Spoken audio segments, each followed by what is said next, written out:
Fairfield. Yeah, well.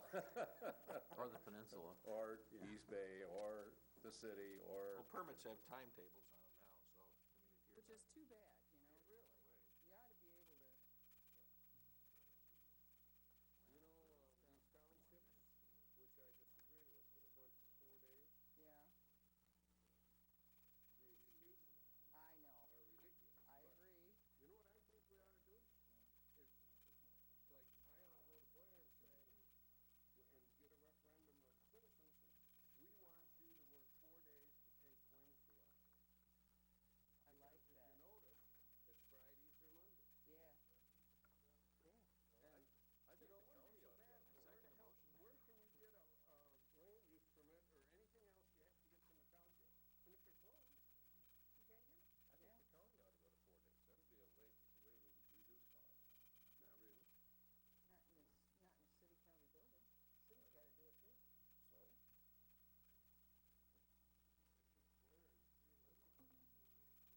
So, But I agree with Larry, It's if they're gonna take 4 days off, it ought to be a Wednesday. It's a proven statistical fact that after 9 hours,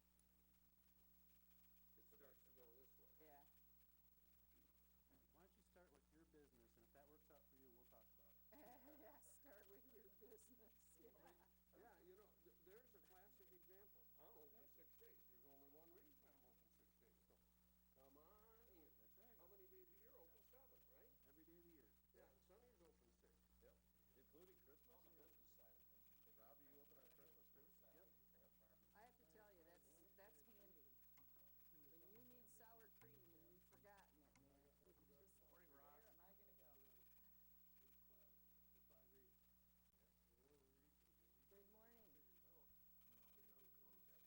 where am I gonna go? Good morning. Sunny, but he's got snow he's gotta move to get out of there when you stop and think about it. I had about 8 inches in my driveway. I had to plug it up before I could get out. I can't tell you how disappointed I was to see that this morning. I took my snow tires off. It's fine.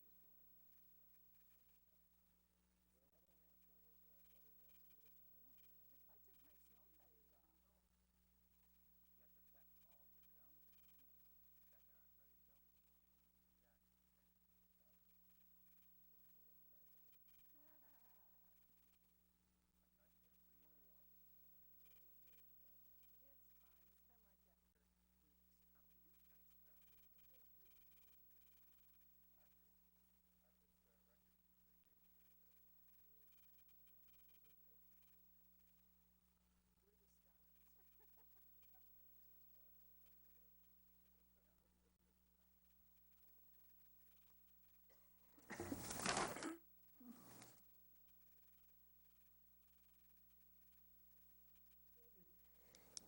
I don't know, might have to call. Stuck in the snow.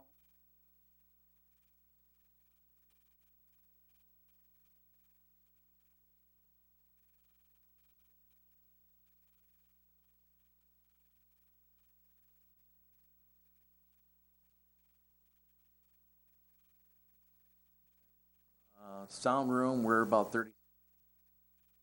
Fleece. It's in his com.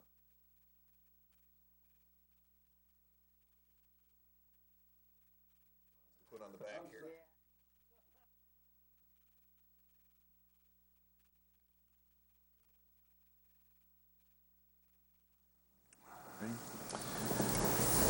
Okay, we're going to start the meeting. Good morning.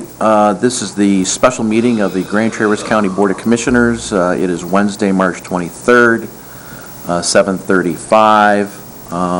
Just a quick announcement, if you have a cell phone, if you can put it on vibrate or silent, we would appreciate that. And with that, we will start, open the meeting up with roll call attendance, please. Commissioner Wheelock? Thomas? Yep. Richardson? Here. Max Bauer? Here.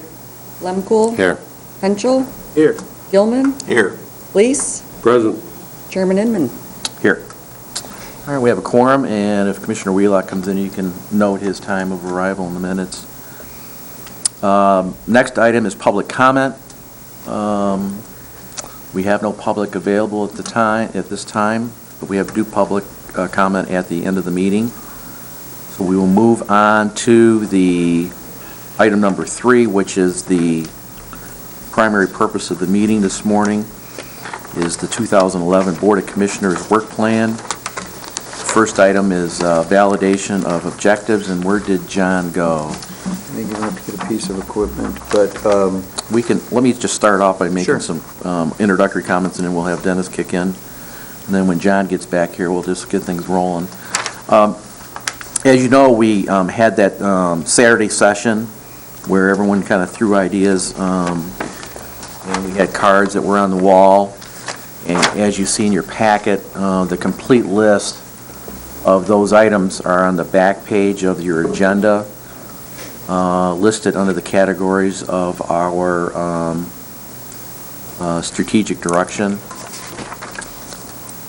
And just to let you know that there was a pre-meeting with the chair, vice chair, the administrator, and Commissioner Gilman was kind enough to stop in, and we invited him into the meeting just to talk about clarity of the issues, that how would we go about structuring today's meeting in terms of getting the clarity of some of the things that were spoken about, and moving forward with some action steps or some criteria in terms of how we want to handle a particular issue throughout the year. So, as you know, items that had received 4 votes or more got listed on the primary priorities area. I will let you know that part of this meeting is to validate those areas that have been cited on the board priorities and the countywide priorities. I will let you know, in previous years when we went through this process, we have gone back and taken a second look at the other items that did not receive up to 4 votes, and in some cases, there was a compelling argument that, maybe we should move something over so it would be a priority. So nothing is casted in stone, just to let you know that this is going to be an open process, that just because at one setting, something didn't get, a majority of votes doesn't necessarily mean that, times haven't changed or our thought process hasn't changed where we might want to take a look at something in a priority way. Also, the fact that things are listed on the last page doesn't necessarily mean that we're not going to address those issues throughout the year. Other than maybe cat licenses, but any event, I just want to let you know that as in previous years, there are times where issues come up that really is unexpected, that in its own fashion takes over a lot of our time.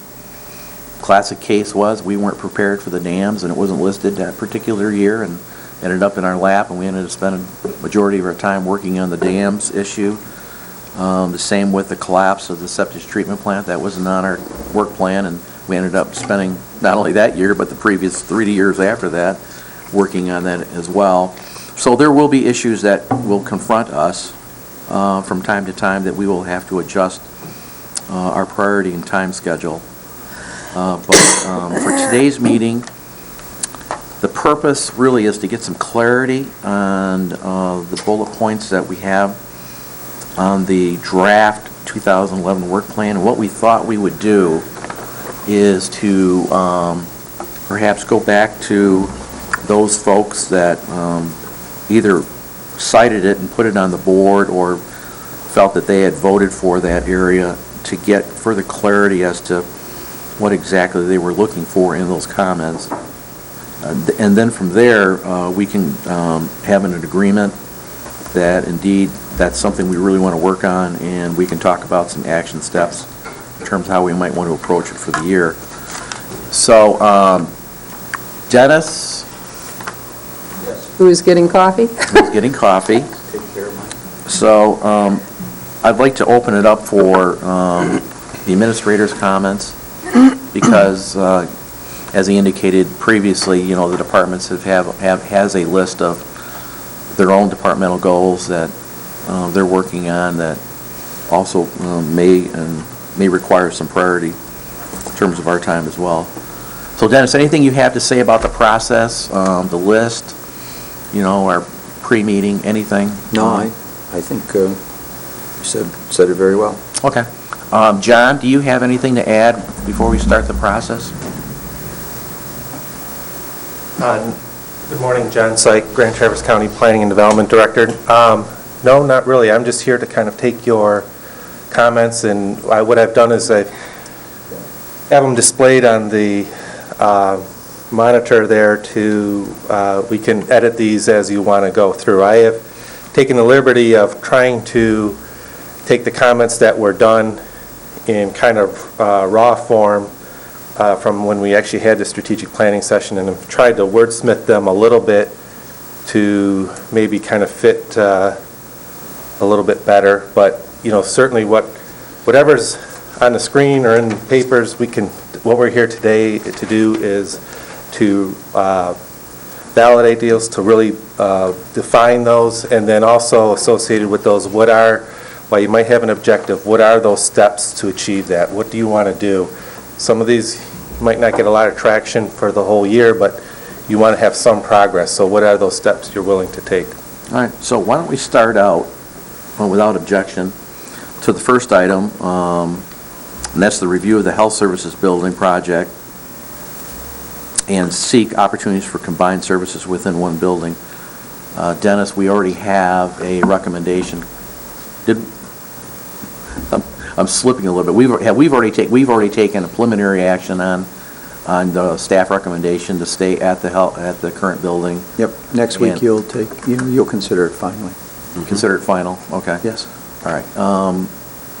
Well, we're off to a good start. Yes, we are. Done.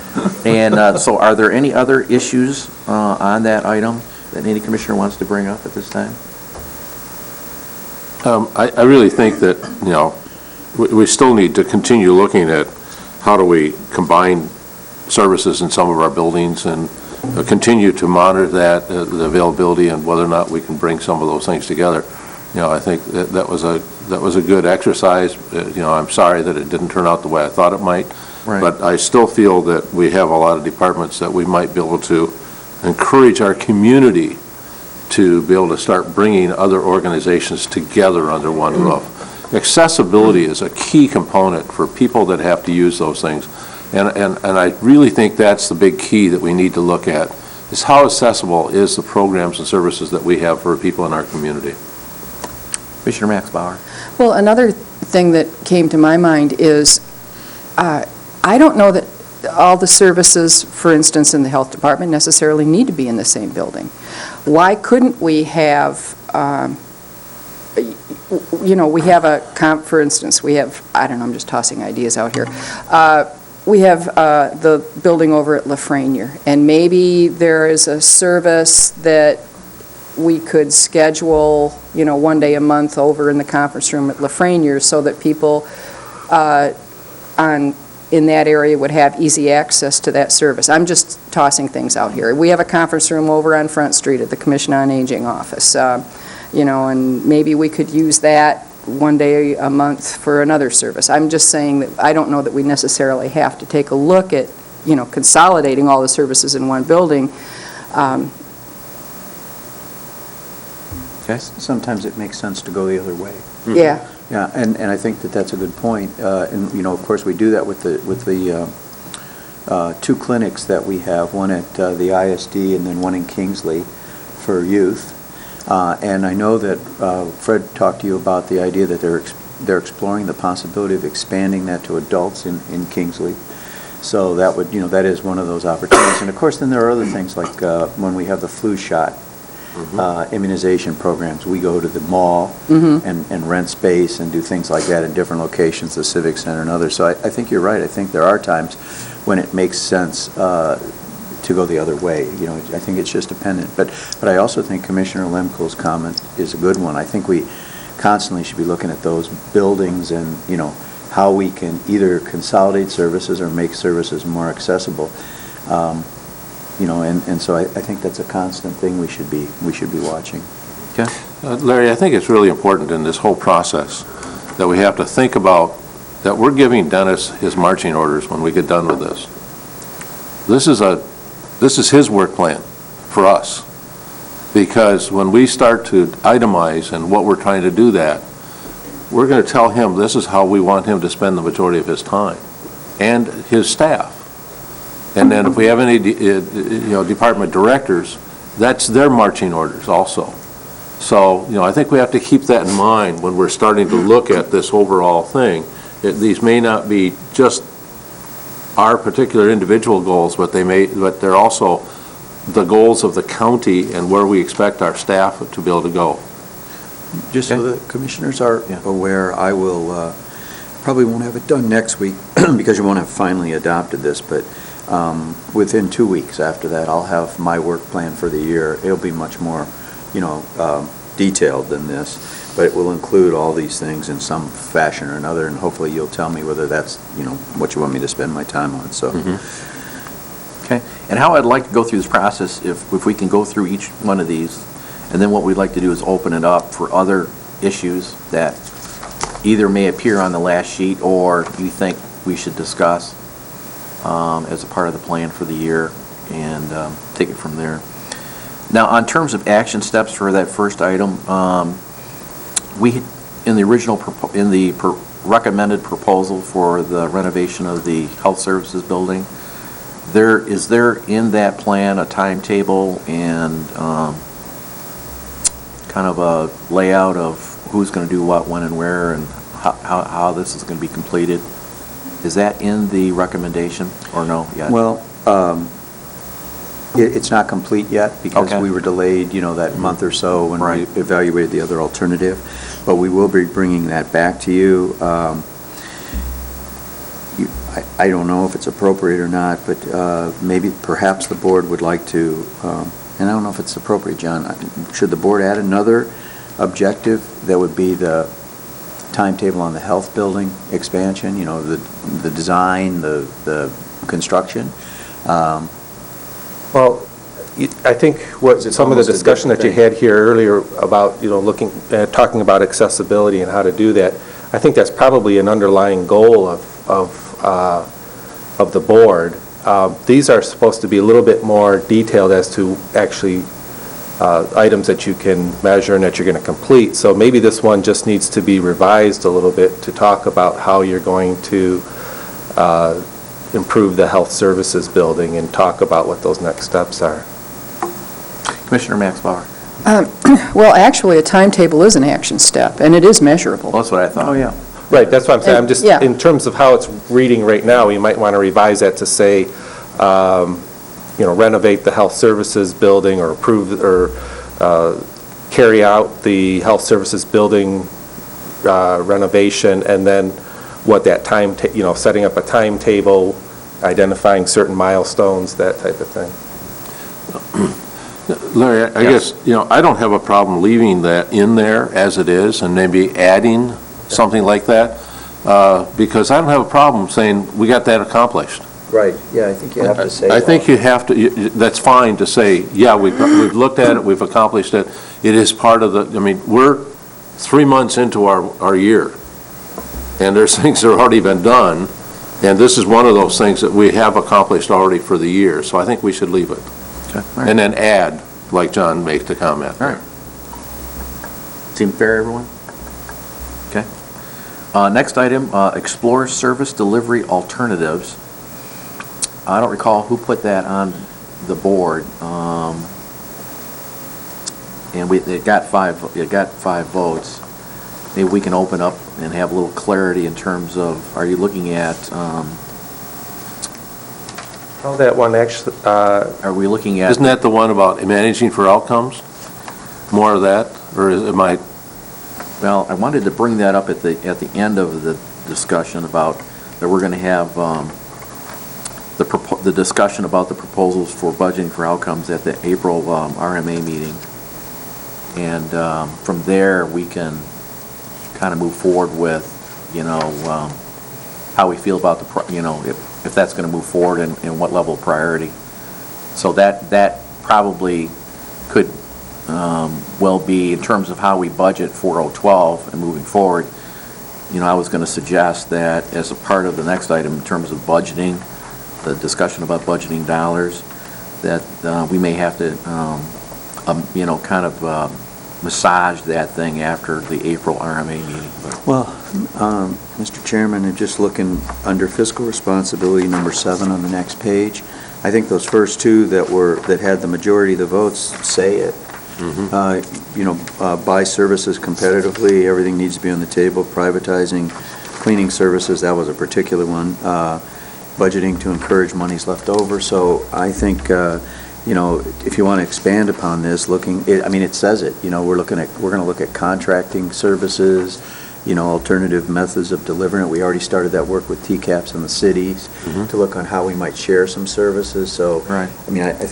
I think I certainly understand, or I think I understand what the commissioners were looking for. So, we were just looking for maybe a better clarity statement that might fit in that line, in that column there. But Commissioner Max Bauer.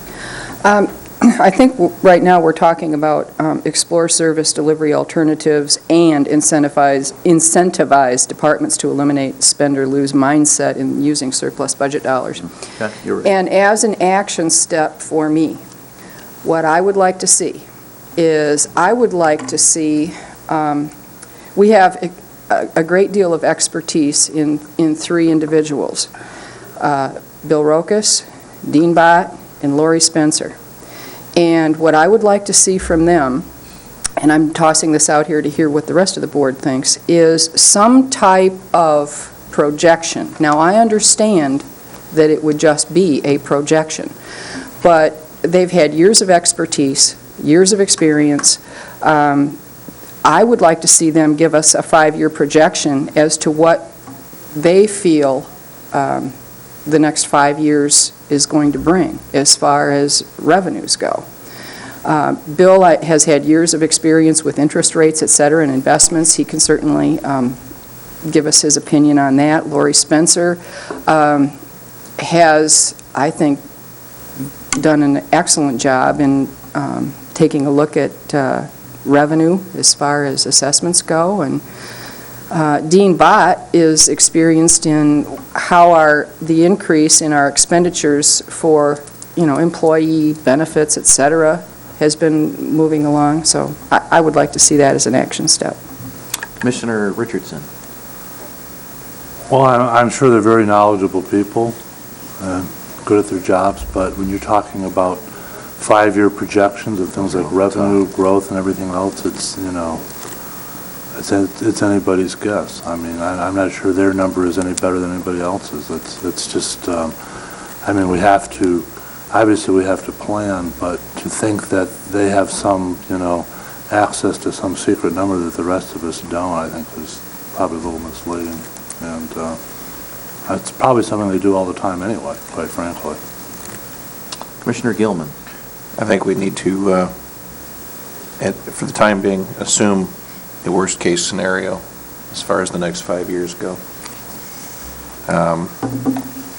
If it comes out that we don't have the worst case, then we're going to be super happy. But this is one of the reasons why the idea of incentivizing the departments to eliminate the spend or lose, we need to get them to concentrate on starting to shrink down into more manageable budgets. And at a point where, are we in the middle of this discussion? I mean, are we at this item here, or are we? Well, it's a combination of the last two on the top part. They appear to be blending together at this point, but. Well, I think it'd be good if we could, and the idea behind this, of course, is that it would, if we can get them to, the department heads, kind of have a, if I don't spend it, and whether or not they do spend it all now, it's kind of if I don't spend it, they're going to see it as a place. They don't need that money, and obviously, we look at those things and we say they don't necessarily need the money. But if we change the way that perhaps some of the capital improvements are made, some of the capital improvement requests are handled, so that they have an opportunity to save part of that budget or to hold off as a fund, as a part of that budget, that gets them thinking, I want to save some of that. And then we say, and we state straight up front, a percentage of what you save, we're going to draw it back, but not the whole thing, and kind of pledge to leave them with their leftover monies for funds or contingencies, what have you. That would encourage longer wait times before they replace employees.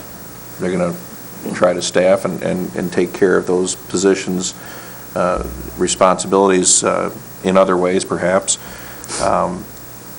The efficiencies within the department itself, even buying what goods they have or knowing what goods they have on hand as far as their tools. They're going to be looking at that as far as whether there's waste, and I don't know, I just think that it would, a little bit from each department could make a big difference in our bottom line at the end of the year, even if we just are able to shave a little of their savings off back to the county general fund. Rob? John, explore service delivery alternatives. How was that originally phrased? That seemed really vague to me. Well, it's a little bit more encompassing. What it was, there was a couple of items that came up where buy services competitively, everything needs to be on the table. Okay. Privatize cleaning services for all county buildings. Okay. And That goes back to the other page. so what we did is we just took that and really just say exploring service delivery alternatives, finding out what. Okay, when I read it, I was thinking delivering services to the public.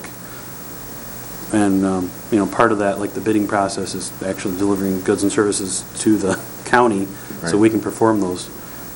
So we've already got an action step in motion there. We have an ad hoc committee that's working on looking at our bidding process and making sure it's the most effective possible. Dennis, I was wondering if you could shed some of your opinions and insight on these two issues regarding delivery alternatives and the whole question of budget process, that kind of thing. And I know that you're preparing an analysis for the board, I believe, at the April RMA on the two proposals for budgeting for outcomes, and that's yet to be discussed. But do you think that this is the whole issue of the budget process and how we approach the budget in future years, is this something that we need to determine at the April RMA meeting, or perhaps something close in April and then come back and maybe readjust some of these statements to kind of the direction we're going to go in? Or Well, I actually would suggest that I think this one stands alone. I think we should put some action steps to it. I think an action step, one could be present an evaluation or review an evaluation of service delivery efficiencies with TCAPs in the city. That's what I'm working on. We're having teams set up. We can present that to you toward, it's probably 6 months out before we'll be done with it, but we'll present that to you for your evaluation, and so that's one I think could be an action step. I think another one might be, I don't know how you want to start this, but maybe you want to say something like, explore and present in the budget 5 alternatives to contracting alternatives in service delivery, and let us do that. And we can rank them and tell you, at least 5. Give us a number to work on so we can give you something that you can measure. A third one, because it was mentioned specifically in here, evaluate contracting out custodial service for the 2012 budget, and let us provide that analysis for you. There's 3 action steps I think could very easily be done.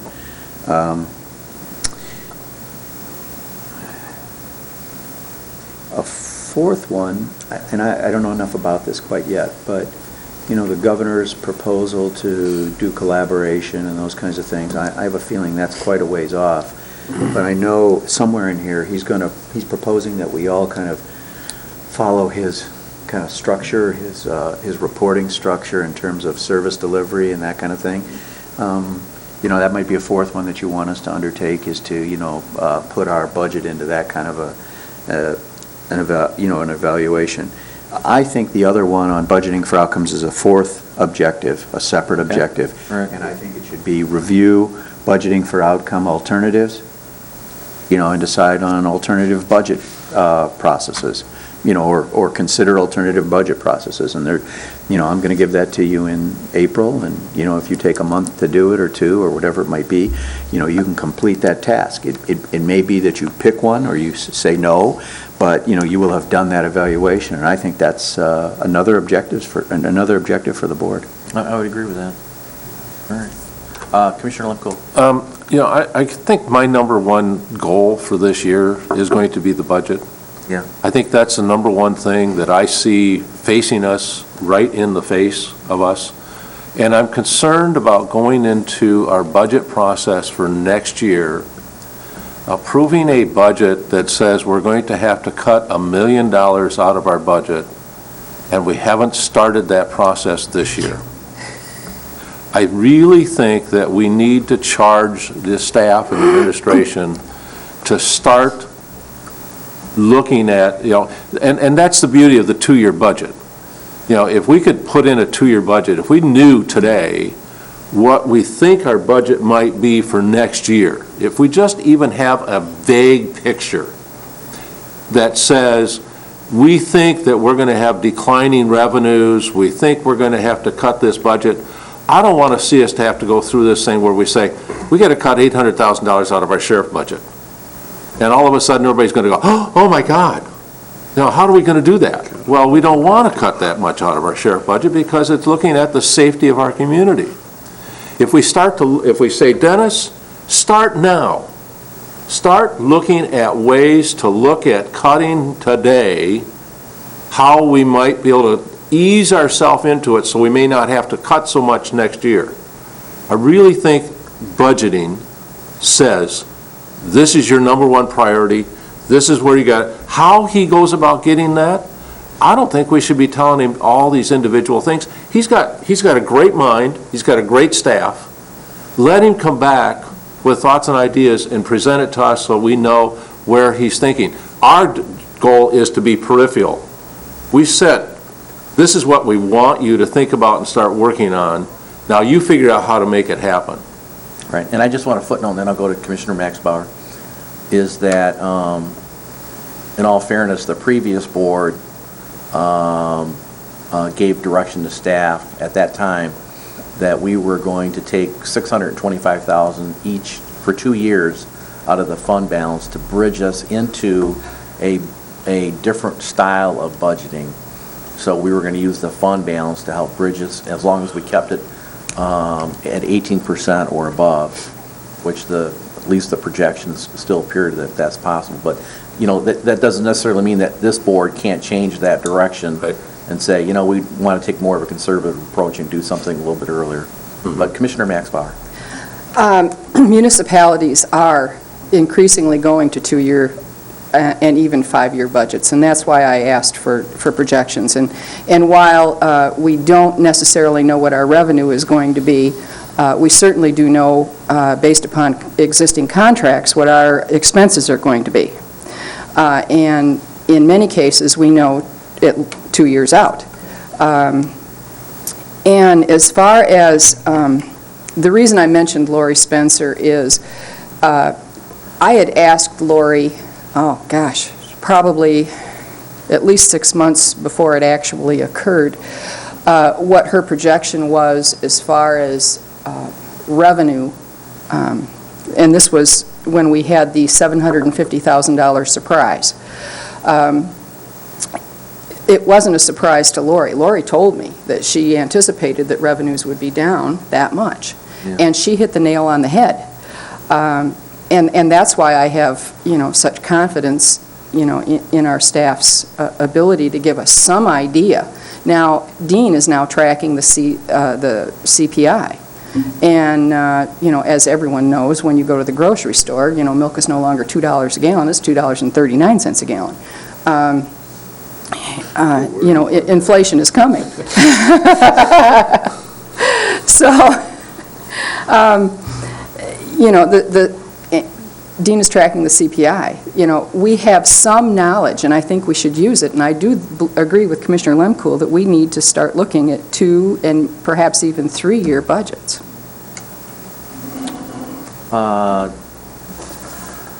Dennis, any remarks, or any opinions on that, and any further suggestions to add to that Well, list?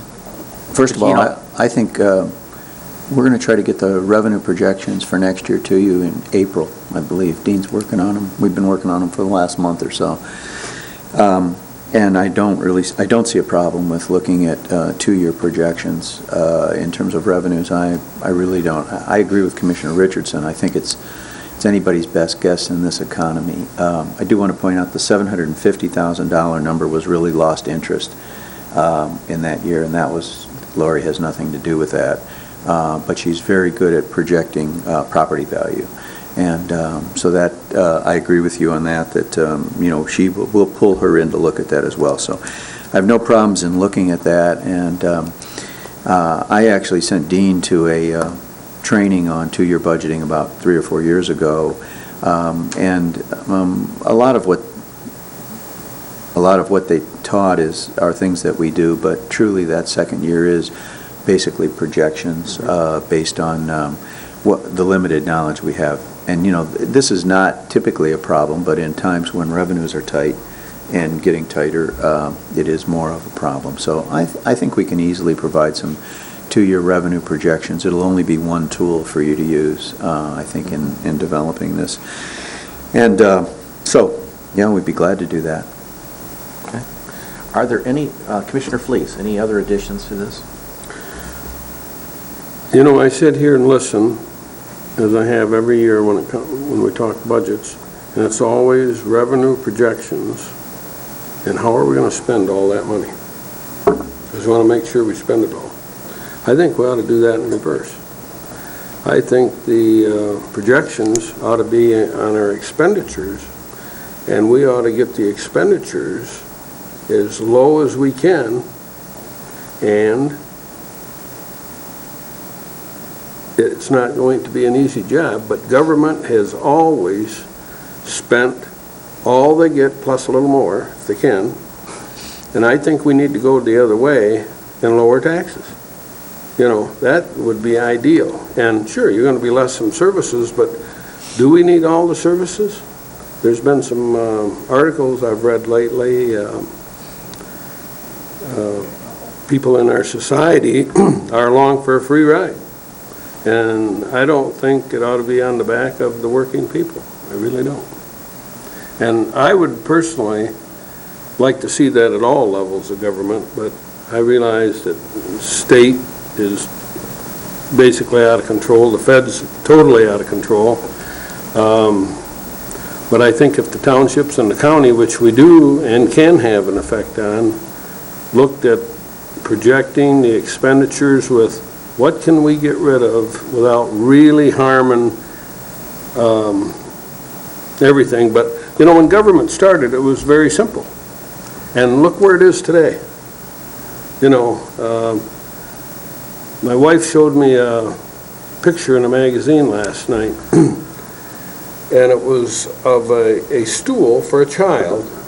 Child could be 2, 3 years old, and it's watching mom at the counter making a cake or whatever. But it's very elaborate. It's so the child don't fall off and get hurt. Well, that's one thing I really think is the matter with our society. We've went to such extremes to protect ourselves today, it's becoming very cost prohibitive. I've kind of got a joke. I predict that probably in 10 years you'll see pedestrians wearing helmets. In case they fall down, they don't smash their bean. And if you contrast that as to what's going on in Europe, the sightseeing in Europe is fantastic. You get to see stuff there you'd never see in the United States because they've got the fences, they've got the guards there to make sure you can't possibly get hurt. But in Europe, you get to view all that, and if you get hurt, you just don't get to sue, that's all. But I really would, back to the original topic, I'd like the projections on the expenditures, and I'd like to see expenditures cut. And I agree with several of the commissioners here, you know, public safety ought to be the number one priority, you know, fire and police, because if you can't ensure a citizen's safety, then you really have problems. But all the other stuff, I just really hate to sit here and listen and, well, we're going to get the X amount of bucks and we're going to spend it all. You know, let's think outside the box and go the other way. Thank you. Well, right now, I think we're in a posture of, we're going to have to restructure and downsize government just to meet the revenues that we think we're going to get in. So there's going to be some major reductions in services, programs, and things we offer just to find ourselves attempting to balance the budget with revenues, anticipate revenues that are coming in. So I think we're going to have to go through the same process just to get to a break even, because you got to remember, we use $625,000 of our fund balance to fund 011, which we're going to have to make up, and if we're not going to use the fund balance in 011, we've got to find $625,000 to reduce, plus, you know, the reduction in assessed values and tax tribunal projections in terms of reductions. We're going to have to cut some additional programs and services and expenditures.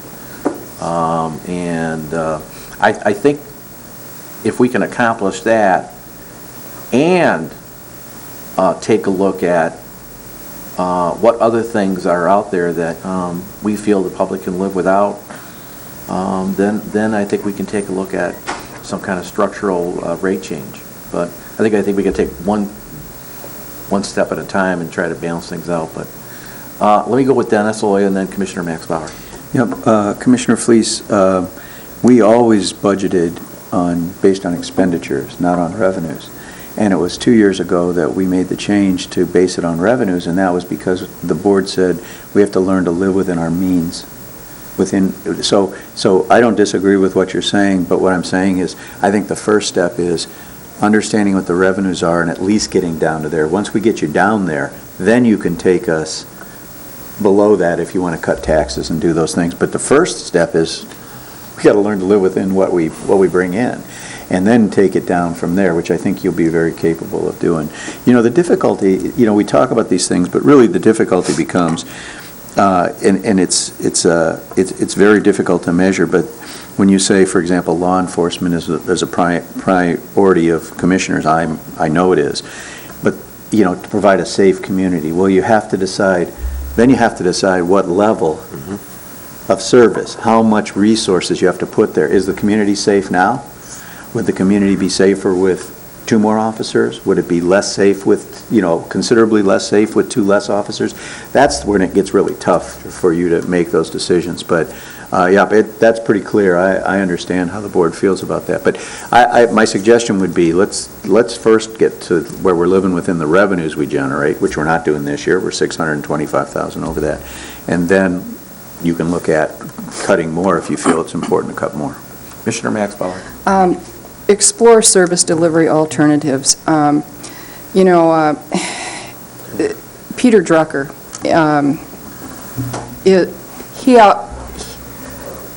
he's basically, for the members of the public that don't know who he is basically is the individual responsible for transforming the country of Japan. When it used to be, you know, if it came from Japan, it broke, to, you know, now it comes from Japan and Toyota cars are quality. But he is basically the man who was responsible for that, and he's turned around a number of other companies. He was a consultant for Jack Welch, et cetera. One of the questions that he always asked is, if you weren't doing this today, would you start? And I think that's what we have to ask ourselves as far as the services that we provide. And when we explore service delivery alternatives, I think we also have to take a look at, is it already being provided in the private sector, somewhere else? And then, as far as Dennis's comment about Lori was watching the interest rates as well. I mean, she, Dennis, and that's, I think that's why she came up with a number saying that she thought revenue was going to fall short that year. You know, it's not just the property assessments that she looks at. Okay, Commissioner Gilman? I just want to back up a little of what he said. I think the point is, you know, he's trying to make a back to basics kind of assessment on it. And, I mean, ultimately, we have a lot of little things that just bleed us. They just bleed us. I mean, whether it be an unused house on a piece of county property that we're encumbered, we can't get rid of it. I mean, a number of little white elephants around the county that we're paying for, but provide no benefit, and takes away from our ability to provide the services like the sheriff's appropriately funding the sheriff's department or what we might contribute to the fire department. But I think that's, and again, getting to where, you know, what Chris is saying, you know, would we start it today? You know, we may have to make some tough decisions going forward, and we need to actually start having the discussion now, whether or not some things are even appropriate and whether or not they are being provided by the public sector or could be provided by the public sector. Okay. So would it be... Or the private sector, I mean. Yeah, so would it be fair to assume that under action items, after we get through the April RMA meeting and budgeting for outcomes discussion, then we would come up with some kind of recommendation for staff for the remaining 011 budget and 012 budget? Would that be an action item statement? Yeah. All right, okay. Dennis, is that a fair statement or no? I think it is. The only thing I'm asking, I can't read what you have there, John, but under Explore Service Deliveries, did you put budgeting for outcomes there? No, I No. didn't.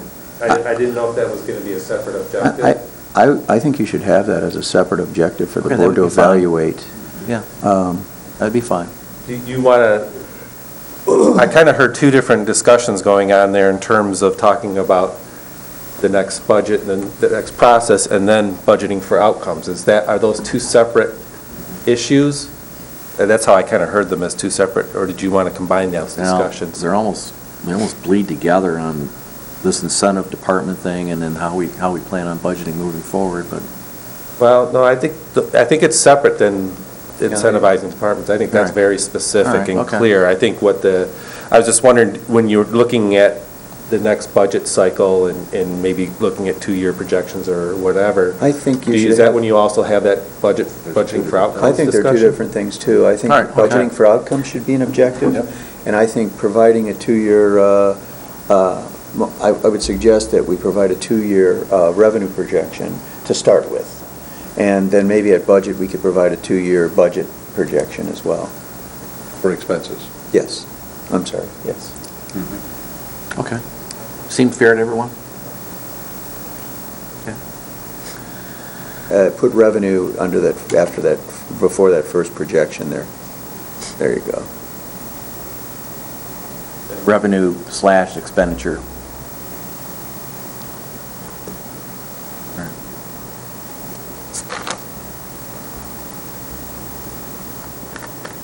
Okay. Budgeting for outcomes, so you also have to, or, what was the term you used, Dennis? Just a different budgeting philosophy or whatever? Well, evaluate Slash. budgeting for outcomes philosophy or something like that. Okay. Just, You're talking about priority-based budgeting? Is that what you're yeah, referring to? we call Yeah. it budgeting for outcomes because that's a common, but priority-based budgeting, Yeah, budgeting for prioritization. outcomes. It's results-based budgeting, actually. Okay, that's probably a better term to use. Yeah, all right. Put your dollars where they do the most good. Okay, that's a good way of putting it. John, right above that, you just have, and budget projections, it's kind of redundant. I think you just need to say revenue expenditure projections, right? Okay. Chairman, I'd ask that we go back, if you don't mind, and Sure. just talk for another minute about Commissioner Gilman's issue of incentivizing departments. Okay.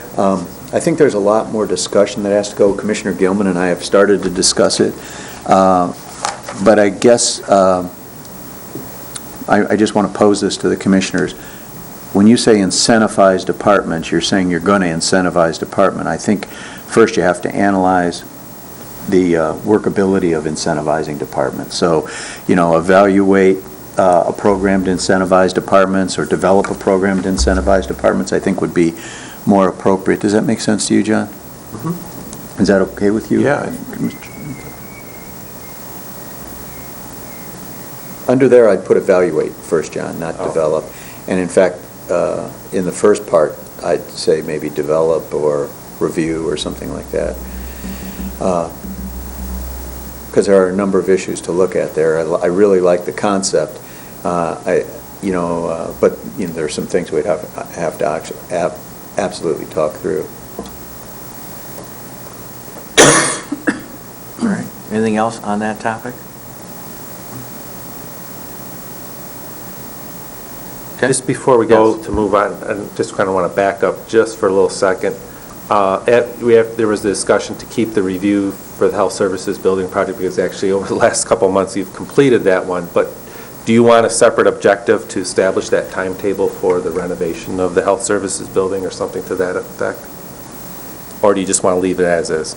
I'm fine with that. I can put it under my work plan, whatever you prefer. I think he can put it under his work plan. Yeah, I do too. All right. That's all. Okay, all right. So, Larry? Yes. I'm just thinking here that, when we start looking at all these departments and everything else, I think also we have to evaluate how much time we spent on different issues that come before us, whether or not we really need to have them come before us. One of those is the Economic Development Corporation. When we bring in these projects, do we need to review those ourselves personally? I think a discussion needs to be had in that situation. Do we need to review all the budgets from the Parks and Recreation? How much oversight do we really want to have on each of these individual departments, and whether or not we really need them? Do we need those programs and services or those boards? Do we really need those boards to do their work? Can we do more of that work ourselves? I don't know. I think we need to have that discussion. And when you start looking at budgeting, those things also start to come down into how much time and energy we spend on some of these issues. And I don't know where it's going to flow in this, whether it's part of the budget or part of our work plan of ourselves within our particular, the commission's purview. Okay, Commissioner Maxbauer. Well, ultimately, the buck stops at our desks. And I would agree with Commissioner Lemkool that perhaps we ought to take a look at what boards we actually need and what boards we don't need, keeping in mind that the buck does stop at our desks. Now, when the Parks Board last year was doing for the first time a review of the budget process, one of the alternatives that was presented to the Parks Board by Jason Jones, the director, was elimination of the Parks Board. And I think it was a reasonable alternative. Not necessarily, it certainly was not the one chosen by the Parks Board, but it certainly wasn't a reasonable alternative to present, because, why would we have 10 people, monitoring what 3 people do? There very well may be a fine function, and I think the Parks Board has accomplished quite a bit within the last year and a half. But that's not to say would those accomplishments have been done without the board. Well, we need to look at it. Make a remark on that. In my review of other counties in the state and around the country, it's my opinion, based on the information I have been researching, that we probably have one of the most expanded public boards and commissions as compared to other counties in the state and around the country. We, at some point in time in our history, the Board of Commissioners felt that it was very important to have a very open and extensive public input process for a lot of the areas of county government, and that we were looking for public involvement to help us make policy and in some case budgetary recommendations and decisions. And it was a way to engage the public in the governmental process. You can take a look at other county commissions, and I think what you'll find is, I think a lot of people will agree with us, we really kind of have a quasi full-time job with part-time pay. But the true county commissioners that are actually full-time, get full-time salaries, they have offices at the governmental center, they're there 40 hours a week, 50 hours a week, they have staff that they have, each county commissioner has a designated area of responsibility, which includes doing the work that a lot of these other public boards and commissions are doing for us. So the model that Grand Traverse County has chosen over the years, since day one, has been we're going to be the Board of Commissioners are going to be supposedly part-time, and we're going to be policy and budget. We're going to hire a county administrator to manage the day-to-day activity and manage the staff and interact with all the other department heads that have boards and commissions. Otherwise, if we go with if we have a different philosophy change or different philosophy to discussion about having less public involved in the process of county government, then it's going to lead into more responsibility taken upon the Board of Commissioners. All right, and it's just my personal opinion that I think the system works well. We may have some conflicts from here to there about philosophy issues that we are addressing. For example, the Resource Recovery Department wanted to go for a millage, and we didn't think that was really a good idea. But overall and over time, the public involvement in county government has really worked out well and has greatly assisted the Board of Commissioners in helping manage the county from a public policy standpoint. Does that mean that we need every board and commission that we've got to keep that philosophy? I don't know. But that was the basis of my understanding of why we have so many of them compared to other counties around the state and around the country, is that we at that point had a philosophy that we wanted more public involvement in the governmental process. Well, please understand, there's a difference between suggesting we eliminate boards versus suggesting we take a look at the boards we have and just having the discussion. Right. That's what I'm suggesting. Right. Just taking a look at it and have a discussion. Yeah, and I just wanted to get back to what Herb was saying in terms of a discussion about whether we need boards and commissions and their involvement. It would be, for us to make a decision to narrow down to, you could pull up, like, for example, Lee County, Florida, who's got 3 times the population of Grand Traverse County. They might have 5 boards. I think they only have 5 boards on their website that they appoint to. And they're full-time. They get paid, $85,000 a year. They got full-time staff, and they got offices, and each county commissioner is responsible for a certain area of county government.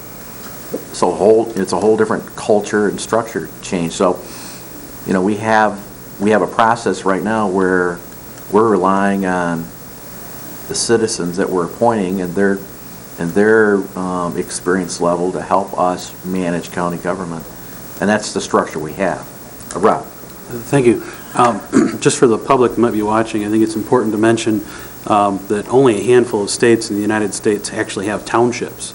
And if you look at some of the salaries of our townships in Michigan, that's why we have a part-time county, because all the salaries are at the township level. That's true. And when we talk about Florida, they don't have townships, and so the county commissioners are full-time to handle the things that normally a township supervisor, clerk, or treasurer would handle. With budgeting, I think if we're ever going to get anywhere close to where Commissioner Fleece suggested, and I agree with his comments on keeping government small, it takes a culture change.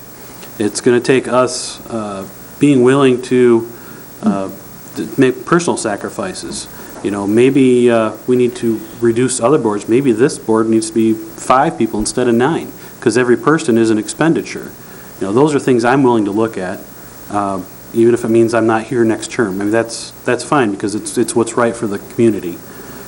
But as a whole, the saying, a penny saved is a penny earned, with, if you have the tax implications, a penny saved is a penny and a half earned. We need to have that philosophy. It's not the penny that matters, it's the culture that saves the penny, that will reduce the size of government and the expenditures for the public. Yeah, I just want to footnote that it's not the commissioner's decision on how many county commissioners or how many county districts there are. It's the reapportionment board, which is separate from us, so we don't really have any say in that. Commissioner Richardson. I want to go back to Herb's comments on the EDC and not specifically address the EDC, but so use that as an example, if I could. What we do here is something like, it took me a while to figure it out as a county commissioner, but we don't make a lot of policy. Mostly what we do is we spend money. We allocate money. We decide what to fund, what not to fund, and so forth. And what complicates this, of course, is that they're all different little pots of money. I mean, most governments are set up this way now.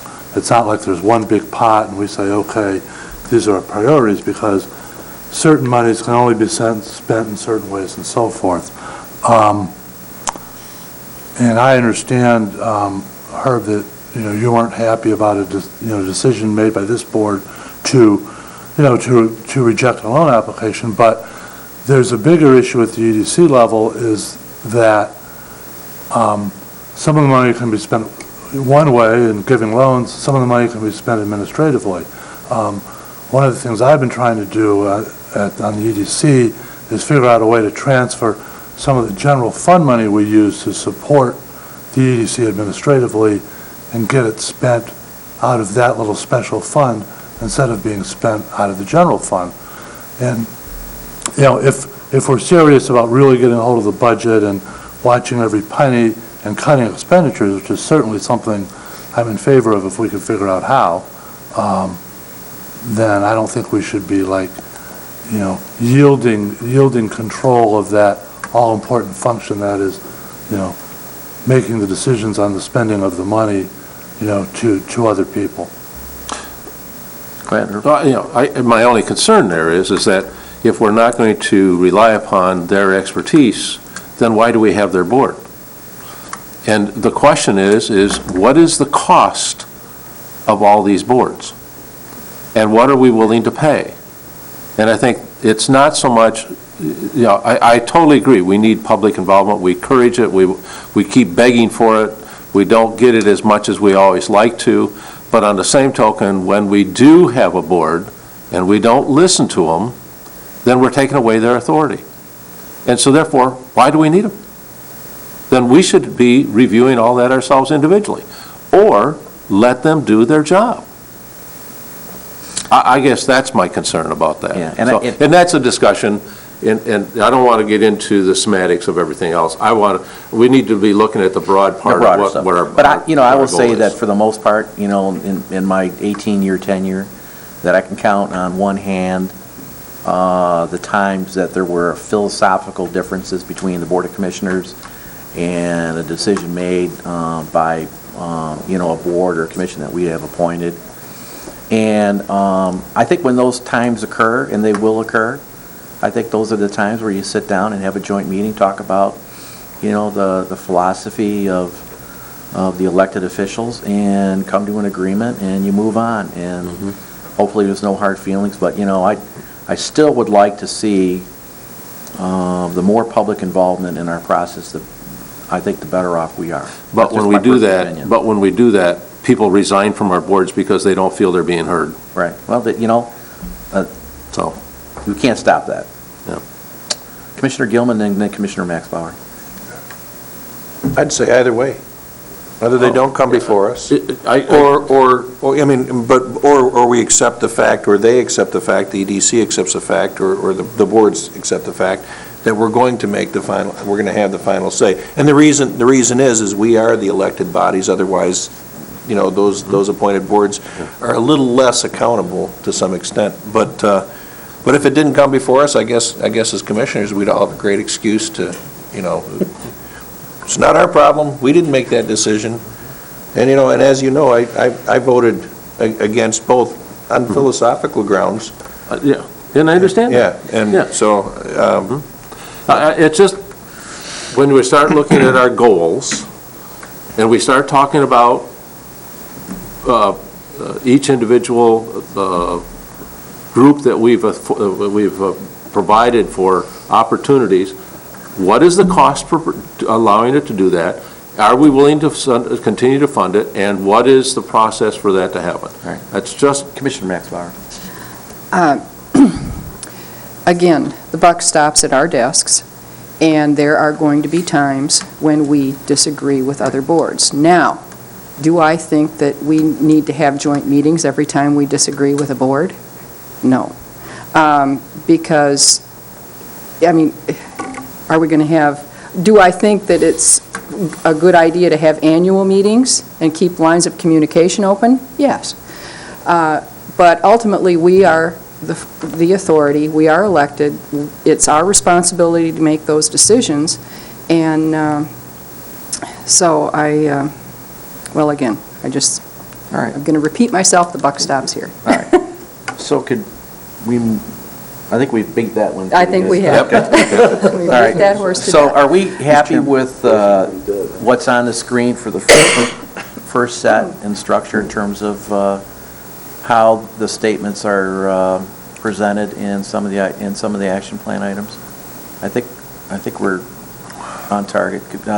Dennis? Yeah, I just, this may be a little bit premature, but I do want to just get this idea out there for you to think on. Under Explore Service Delivery Alternatives, one of the things that I've been talking to Ben Bifus about, and one of the things that is in the governor's speech, is the development of a new opportunity for combining cities and counties, local units together into a metro kind of government.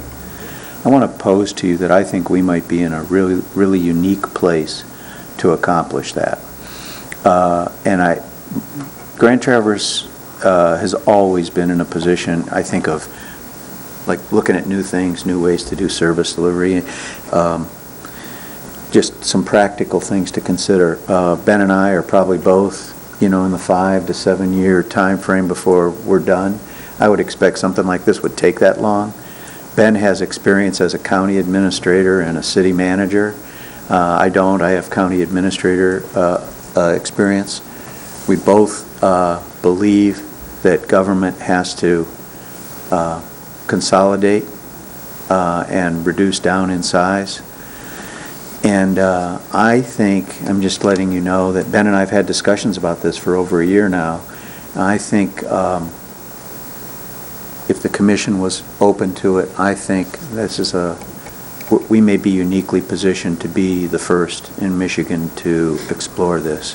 I understand it's a long-term process, but I believe, and I think that, I think everything, you used to talk about the perfect storm kind of thing. I think we might be there on this one, I think, here in Grand Traverse County. So I just want to give that to you to think about. It's very premature. All we've been having is general discussions, and I don't even know what the governor's proposing. Who knows what that's going to look like. But I want to get that idea out there for you because I think it's something that we could lead the state in if you decided it was important. I have a remark, but Commissioner Gilman first. do you have any specific things that you'd be looking at No, I think the governor's talking about actually combining the units into a special unit of government. This is, when I was in Indiana, when I first started my career, that's when Marion County and the city of Indianapolis became a unit of government. So I have some just very little kind of tangential experience with it. But we're talking about physically changing us from cities and counties to a unigov that might, and I don't know how townships would fit in, I don't know that. Like a but metropolitan Yeah. kind of. But clearly, and it's not necessarily townships, it's not county, it's not city, it's all of us together. We all own the responsibility of redundant service that costs taxpayers a lot more money. And I do believe, and you know what, maybe it'll turn out that we just have townships, but we can no longer have townships, counties, and cities. It's what Commissioner Henschel said. You know, I worked in New York. Unfortunately, I've worked in New York and Indiana. I've worked in 3 of, I think, the 4 or 5 states that still have townships. You know, I mean, and nobody else has all these multiple units. There's 10, Dick? There's 10. And I'm not saying it's townships. I'm really not. What I'm saying is the people just cannot continue to pay for multiple units of government. And I do believe that this community has the mindset to look at something different. So I'm actually very excited about it. I know Ben is excited about looking at it. Of course, we don't make those decisions. You guys all make those decisions, and there's so many obstacles to it. But, you know, like I said, I've seen enough examples in 10 years of this community overcoming obstacles like that. You know, we might have some ability to do Dick? something. Back when they had the Constitutional Convention, most of you don't remember it, Herb might, but Was that 18-something or other? the proposal back then was to do away with townships. And the convention, in their wisdom, left the townships because they realized there was some jobs that nobody else wanted to do. One of them was assessing and collecting taxes. So they left the townships to do the dirty work, and they said, good, they can take the browbeating out of forever. And that's why you still got townships. They don't provide that much of a function other than that, except that I think that, I'm afraid that I'm gonna have to fall down on the side of keeping the townships because that's your local voice. So- That's important. The local voice through the township is louder than it is through here. All right, Herb, and then we probably need to move on. I think we're looking at efficiency and effectiveness.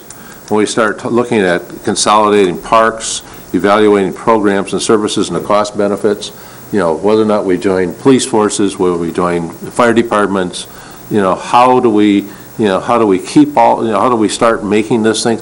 But, you know, maybe we start taking baby steps by consolidating some of these services, and that just makes it easier for the rest of it all to fall in line. Could be. And I really feel that we've got that in our efficiency and effectiveness already in our plan here, and I think that really alludes to that. Well, Dennis, I just want to clarify, and then we'll just move on if I could do that, is that the metropolitan governments that I've seen has, basically, you have the 2 forms of government, and then you basically have an umbrella over the 2 forms of government. And they both perform different functions, and they remain to perform different functions. And they still have different elected officials.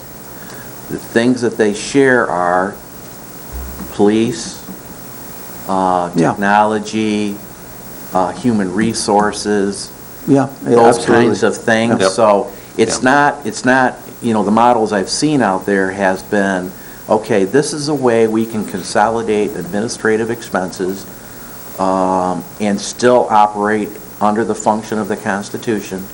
Right.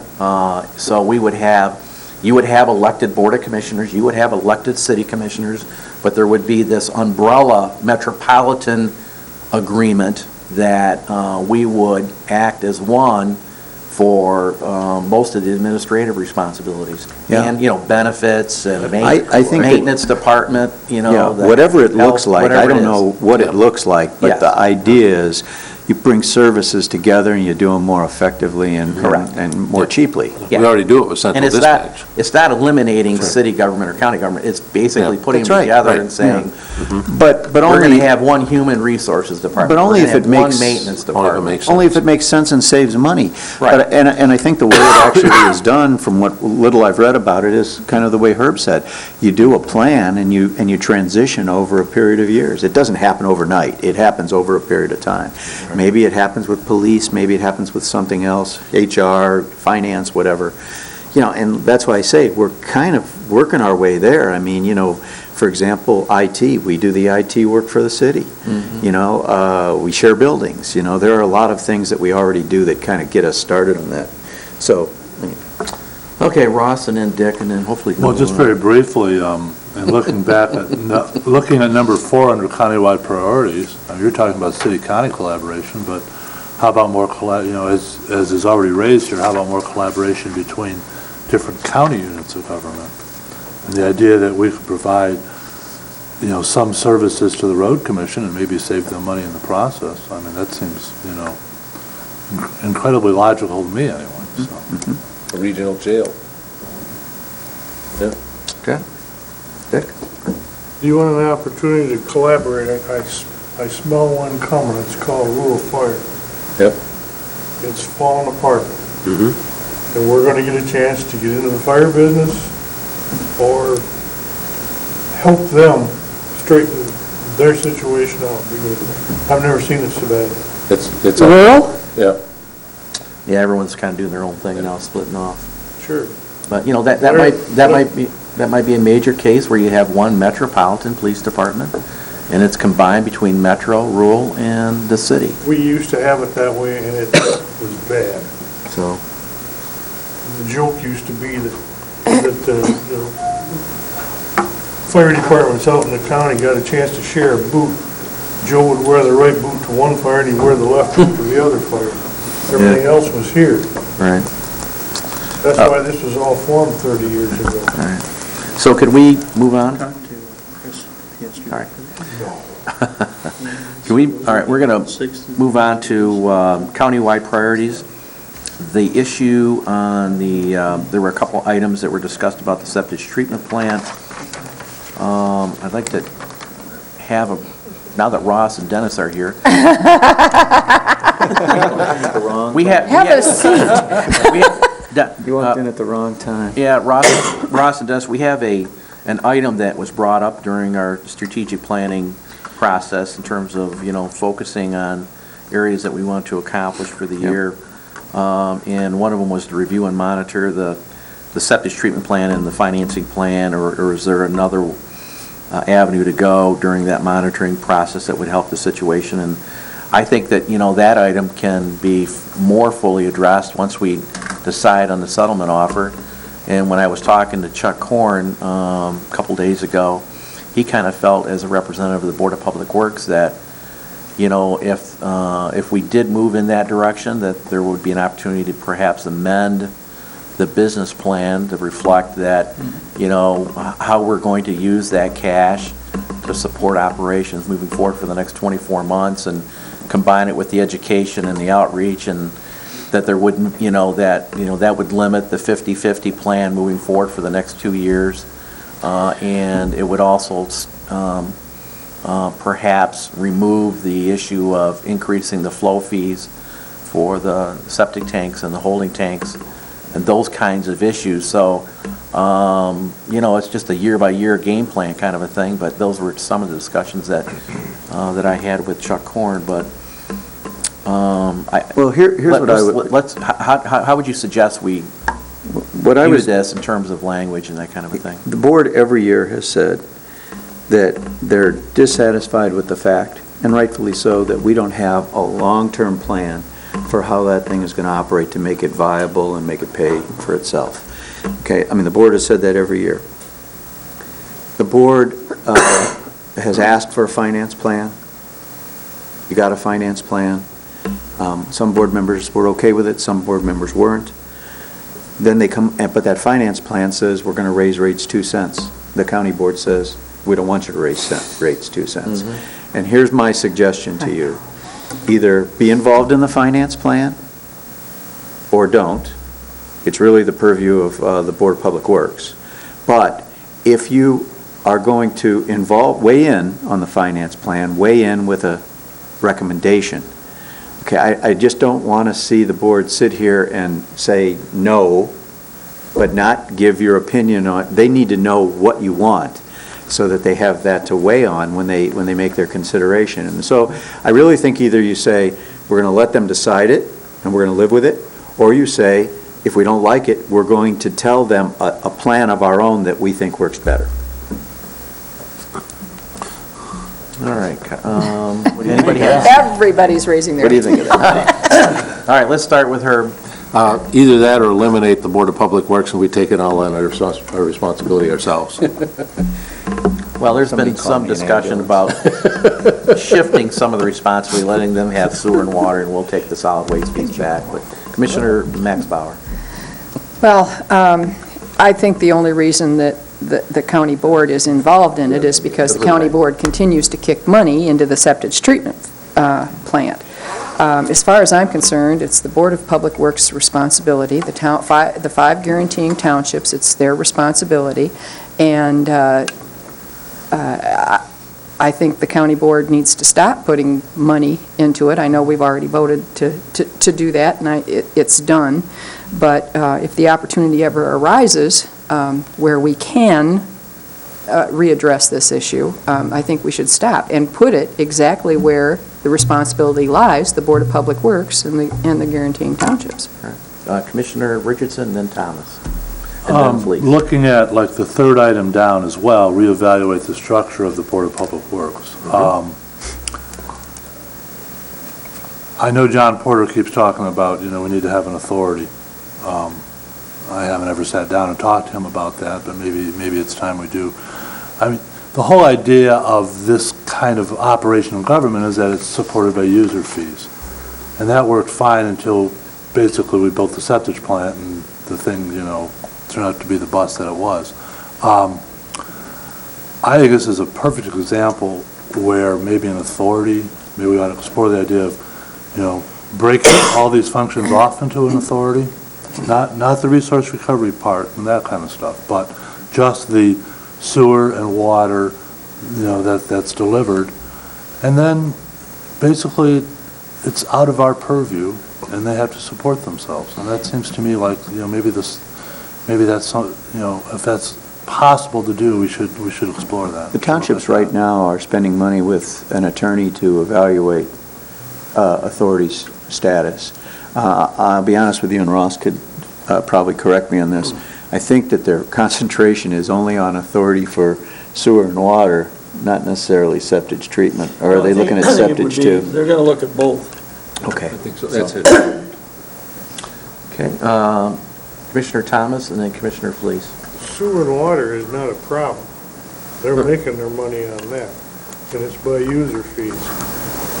I think what we've got to find is a way to finance the septic plant, the septic plant. And the trouble is, up till now, everybody just pointed fingers and blamed people, and that's not helping.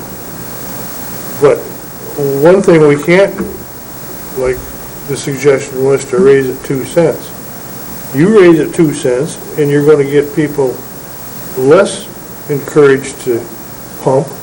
And right now, I can think of hundreds of tanks that need to be pumped. They're not pumping because they'd rather pay their cable bill. And for them to pay for a pump job, unless it's running all over the ground, they're not going to do it. It's something that's out of sight, out of mind, and the biggest problem we've got is those 5 townships, or us, or whoever you got to do it, is got to teach these people that they're not only taking care of their own septic system, but they're taking care of their own water too. I've got a neighbor right now; his system is plugged, and he's going to have to do something about it because I don't want him plugging them, ruining my well.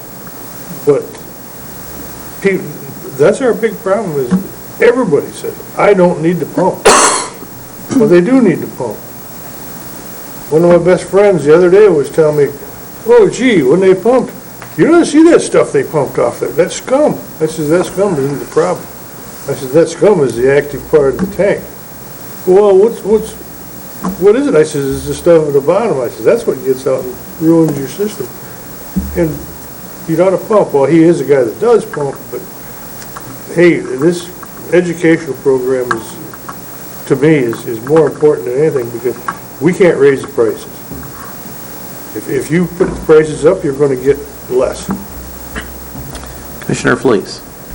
I would agree with Dick's comments, and I think we ought to have hands-off philosophy when it comes to the BPW board in the septic plant, with the exception of a special assessment, if they wanted to do that. I think we'd have to intervene because my constituents have made it perfectly clear that they're not going to go along with any of that, and if we, the board, do, we won't be sitting here anymore. But I think there's a lot of possibilities for the septic plant, and we've discussed it with Ross before about new revenue streams and so forth, and I think they just need a little bit of time, and I think it'll all come out in the wash, and because like Dick says, there's a lot of them just sitting there not pumping because the price is on the high side right now, and the uncertainty and the controversy. I was down at Mayfield Town Board the other night, a week ago Monday, and they asked me, and it was something I'd never thought about. They're going to have their garbage days April 30th. And they said, well, could you talk to Resource Management and see if we could get pickup of hazardous waste down here? Or we would be more than happy if we knew what product to allow our citizens to bring in, citizens of Mayfield Township, have them bring it in, and we'll even transport it to Traverse, to wherever they want us to take it. So I talked to Bob Osterhaus, well, because of a multitude of laws and et cetera, you can't legally do that. But like the board was telling me down there, you've got people that they got a gallon of paint, or they got something that's obviously hazardous that they should get rid of, but they're not willing, particularly at $3.50 a gallon, to drive to Traverse City and wait, and the possibility of not being able to get rid of it for 1 gallon. So, like the supervisor said down there, they do one or two things. It sits on the shelf some more, with the danger of it, of course, getting knocked off and harming the environment, or they bury it. He says, so if you could get that accomplished, it'd really be good. And I talked with Bob about that. Next year, he's going to look into having one of those days, or maybe two, in South County at a central location, so he can catch Fife Lake, Mayfield, Paradise, Grant, and all of them, and I think that'd really be good. And that's the type of service we ought to be providing. But back to the septic plant, I think I have to agree with Dennis. You know, we asked him to get a plan, and then we didn't like it, so we said, oh no, you can't raise that. Yeah, that's We gotta nuts. stop that. And like somebody said here earlier, or several of you did, you know, we got these boards, maybe we ought to just leave them alone, you know, unless it's gonna cost us our job, and let them figure it out. Yeah. Commissioner Gilman? Well, I'll offer a recommendation, and Dennis isn't here right now, but, you know, we had talked about it the other day. You know, the question of whether to assess a per tank fee or whether to raise the rates. Obviously, as a board, we didn't approve of the idea of raising the rates. And as Commissioner Felice has said, we're not likely to be here long if we seriously consider the tank assessment fee, which I think probably is one of the, unfortunately, the more reasonable ways to handle it. But I think there is a recommendation we could make, and that's what I mentioned the other day about the Sam's Club idea. Let the people, the tank holders buy a license, and they get a discount for the time that their license exists. You know, if they buy a license for a year for $20 or $25, they get a couple cents off a gallon. That encourages them. A, it gets money up front in the licensing, and then B, it gives them an opportunity to pump as much as they can in that license period at the lower cost. So, Yeah, and I think Rob Manigault's working on an incentive program close to what you're describing right now. Great. Commissioner Thomas and then Commissioner Lemko. All I'm going to say about the special assessment district is there's a possibility that we could have passed one, or we can't pass it, but they could have passed it 5 years ago, before everything went bad. But now, they figure it's just a bailout, and you come along with one now, and you're gonna make Libya look like a place of Truly spoken. Truly spoken. Commissioner Lundquist. Yeah, I really think it's one of those discussions that if they become a separate authority, our responsibility is gone. Are we willing to give up our authority? Are we willing to give up our oversight? Are we willing to let another board become a separate authority to take on all those responsibilities? Because then all these discussions are moot. Well, When they become a separate authority, they have full responsibilities and full authority to do anything they want to, the discussion. including a tax. That's right, but Ross, I'm right. We can't establish a special assessment. No. No, we can't. No, but the issue of the authority is the township, the townships that have sewer and water just want to create, in my opinion, an authority to manage their own system, okay?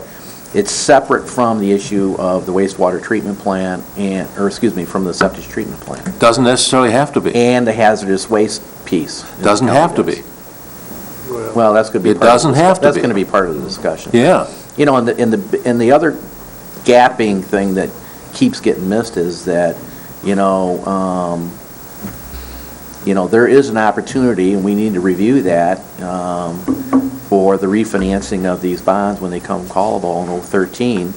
That does provide a lower debt service, that potentially could provide potentially an even cash flow situation for the septic treatment plant moving forward. So, we might be only looking at a 2-year bridge here.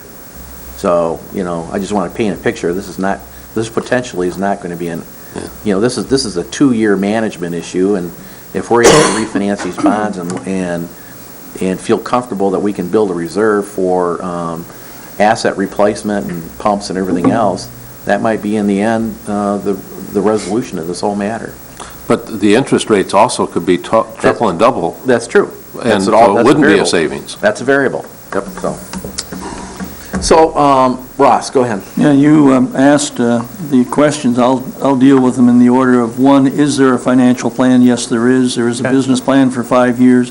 It is amendable.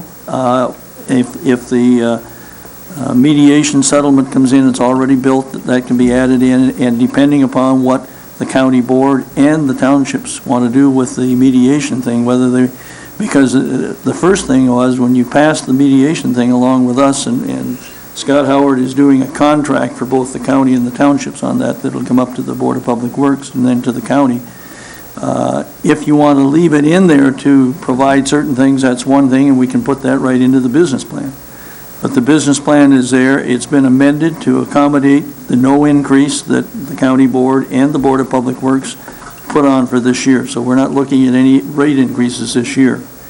I also asked for an increase in that business plan of the permit and do it over a 5-year period, and that was not approved. So the business plan is there, but it needs to be amended as we go along.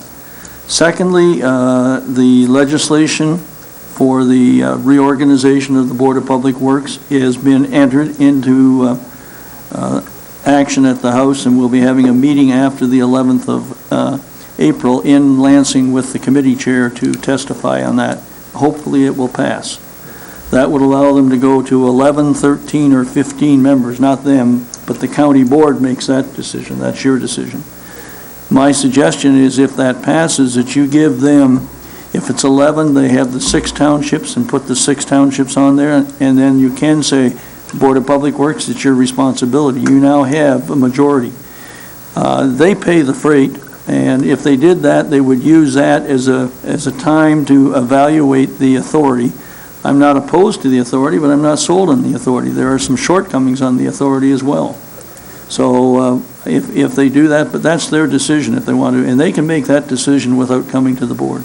All right, so in terms of getting back to the language that we have under that first item, do we have any suggested changes in terms of language that could provide a little more clarity to it, and then throw some action steps like A, evaluate settlement, B, evaluate authority, C, evaluate They the are, solid waste piece for the county.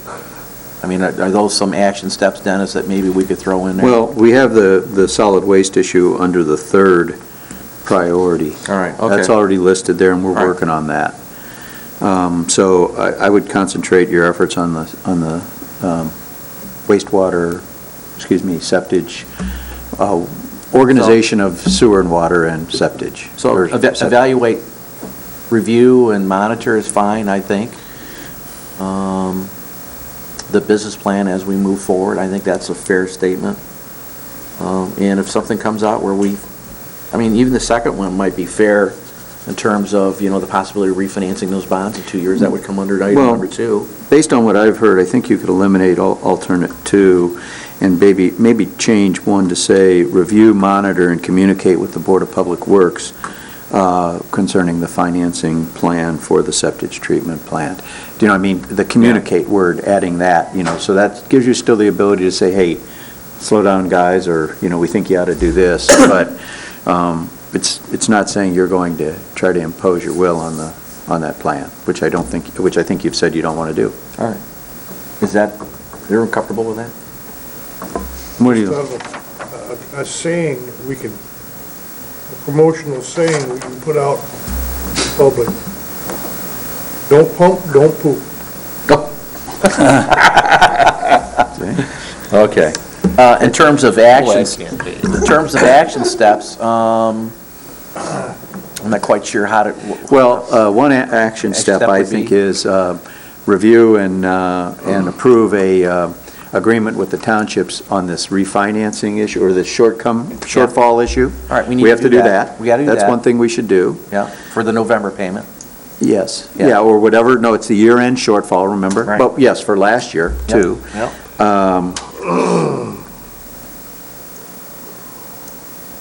Look at increasing the size of the board if the state allows us to do so. Yeah, review the legislation. Yep, for review increasing. review board size. Yep, that's a good Okay, one. all right. And then, we're not going to do this year, but, we want to keep it in our mind. We're going to refinance, or monitor the refinancing effort and refinance when appropriate. All right. Any other suggestions on that item? I think it would be appropriate that you ask them to submit a revised business plan at least every 6 months, or maybe even quarterly. Because as the flows come in and you are able to look at those things, you can make adjustments to it. They need to make an adjustment after the mediation to decide. Right, they're going to have to make an adjustment on that anyways. All right, that's fair. The other thing, just for information, and Dennis mentioned they are moving forward on the education program and the marketing, and that does include an incentive plan. We also are doing a lot more on the enforcement, and to let you know that from July till the end of February, there were 74 violations by one hauler, basically on the east side. And over half of those 74 violations were in Whitewater Township. So I think we need to do some cleanup out there. All right. Okay. Dick? Let me ask, did you get a call from a lady about Carlin Way? No, not unless it was this Mainly morning. about how much they're charging her to pump, and how we can get more accurate. I've talked to her, but she was on a rant Monday night about that again. Evercall, yeah. We also have a new violation that's occurred. They mentioned Sam's Club. Sam's Club has portable toilets out there, and those are being hauled out of the county again by the hauler that we cited before. So there will be an action taken against him again. Great. Commissioner Max Bauer. I stepped out of the room for a minute. Oh, I'm sorry. So I just, if I'm repeating something that's already been covered, please let me know. I'm just curious, how are the interviews going for director? Oh, yeah, that's. Interviews are complete. There is one member of the interview team that hasn't given me the recommendations, and that's Okay. why I'm here this morning. I need to get Mr. Thomas, and then we can make the recommendation. Okay, all right. I know you talked about it in the meeting, but I've asked them all to submit it, after we put the information out, and those are going along, but that comes back to another. Just tell you, decision that's got to be made, too. I did have a Didn't fill your form conversation yesterday with Chris Boudet, and Chris is still saying he will be released from active duty on the 6th of May. So, but it may take a month or two to come back. A good question. Any other issues, comments regarding that item? All right, moving on. Yes, I'm sorry, Yes. Chairman.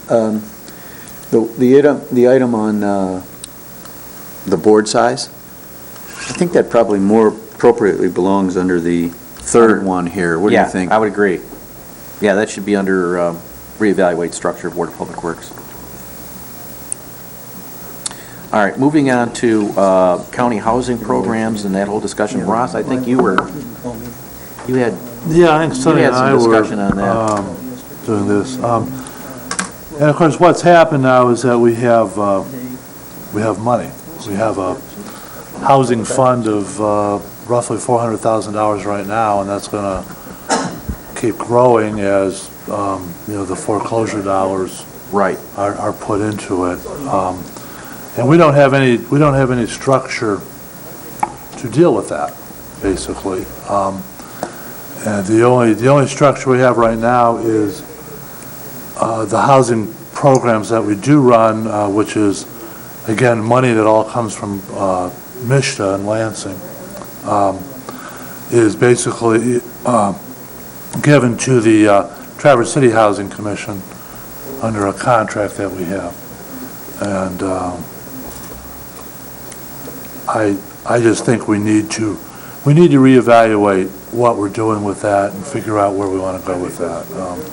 I was just surprised the fact that the city commission, I believe, I can't put words in their mouth, but said that they did not want to have any oversight over the board and the funding mechanism, how they operate. It's not even the city commission that said that. It's the city manager and the city treasurer who basically serves as the finance manager. I was very surprised to learn, about a year and a half ago, that the city does not even review the financials of the City Housing Authority.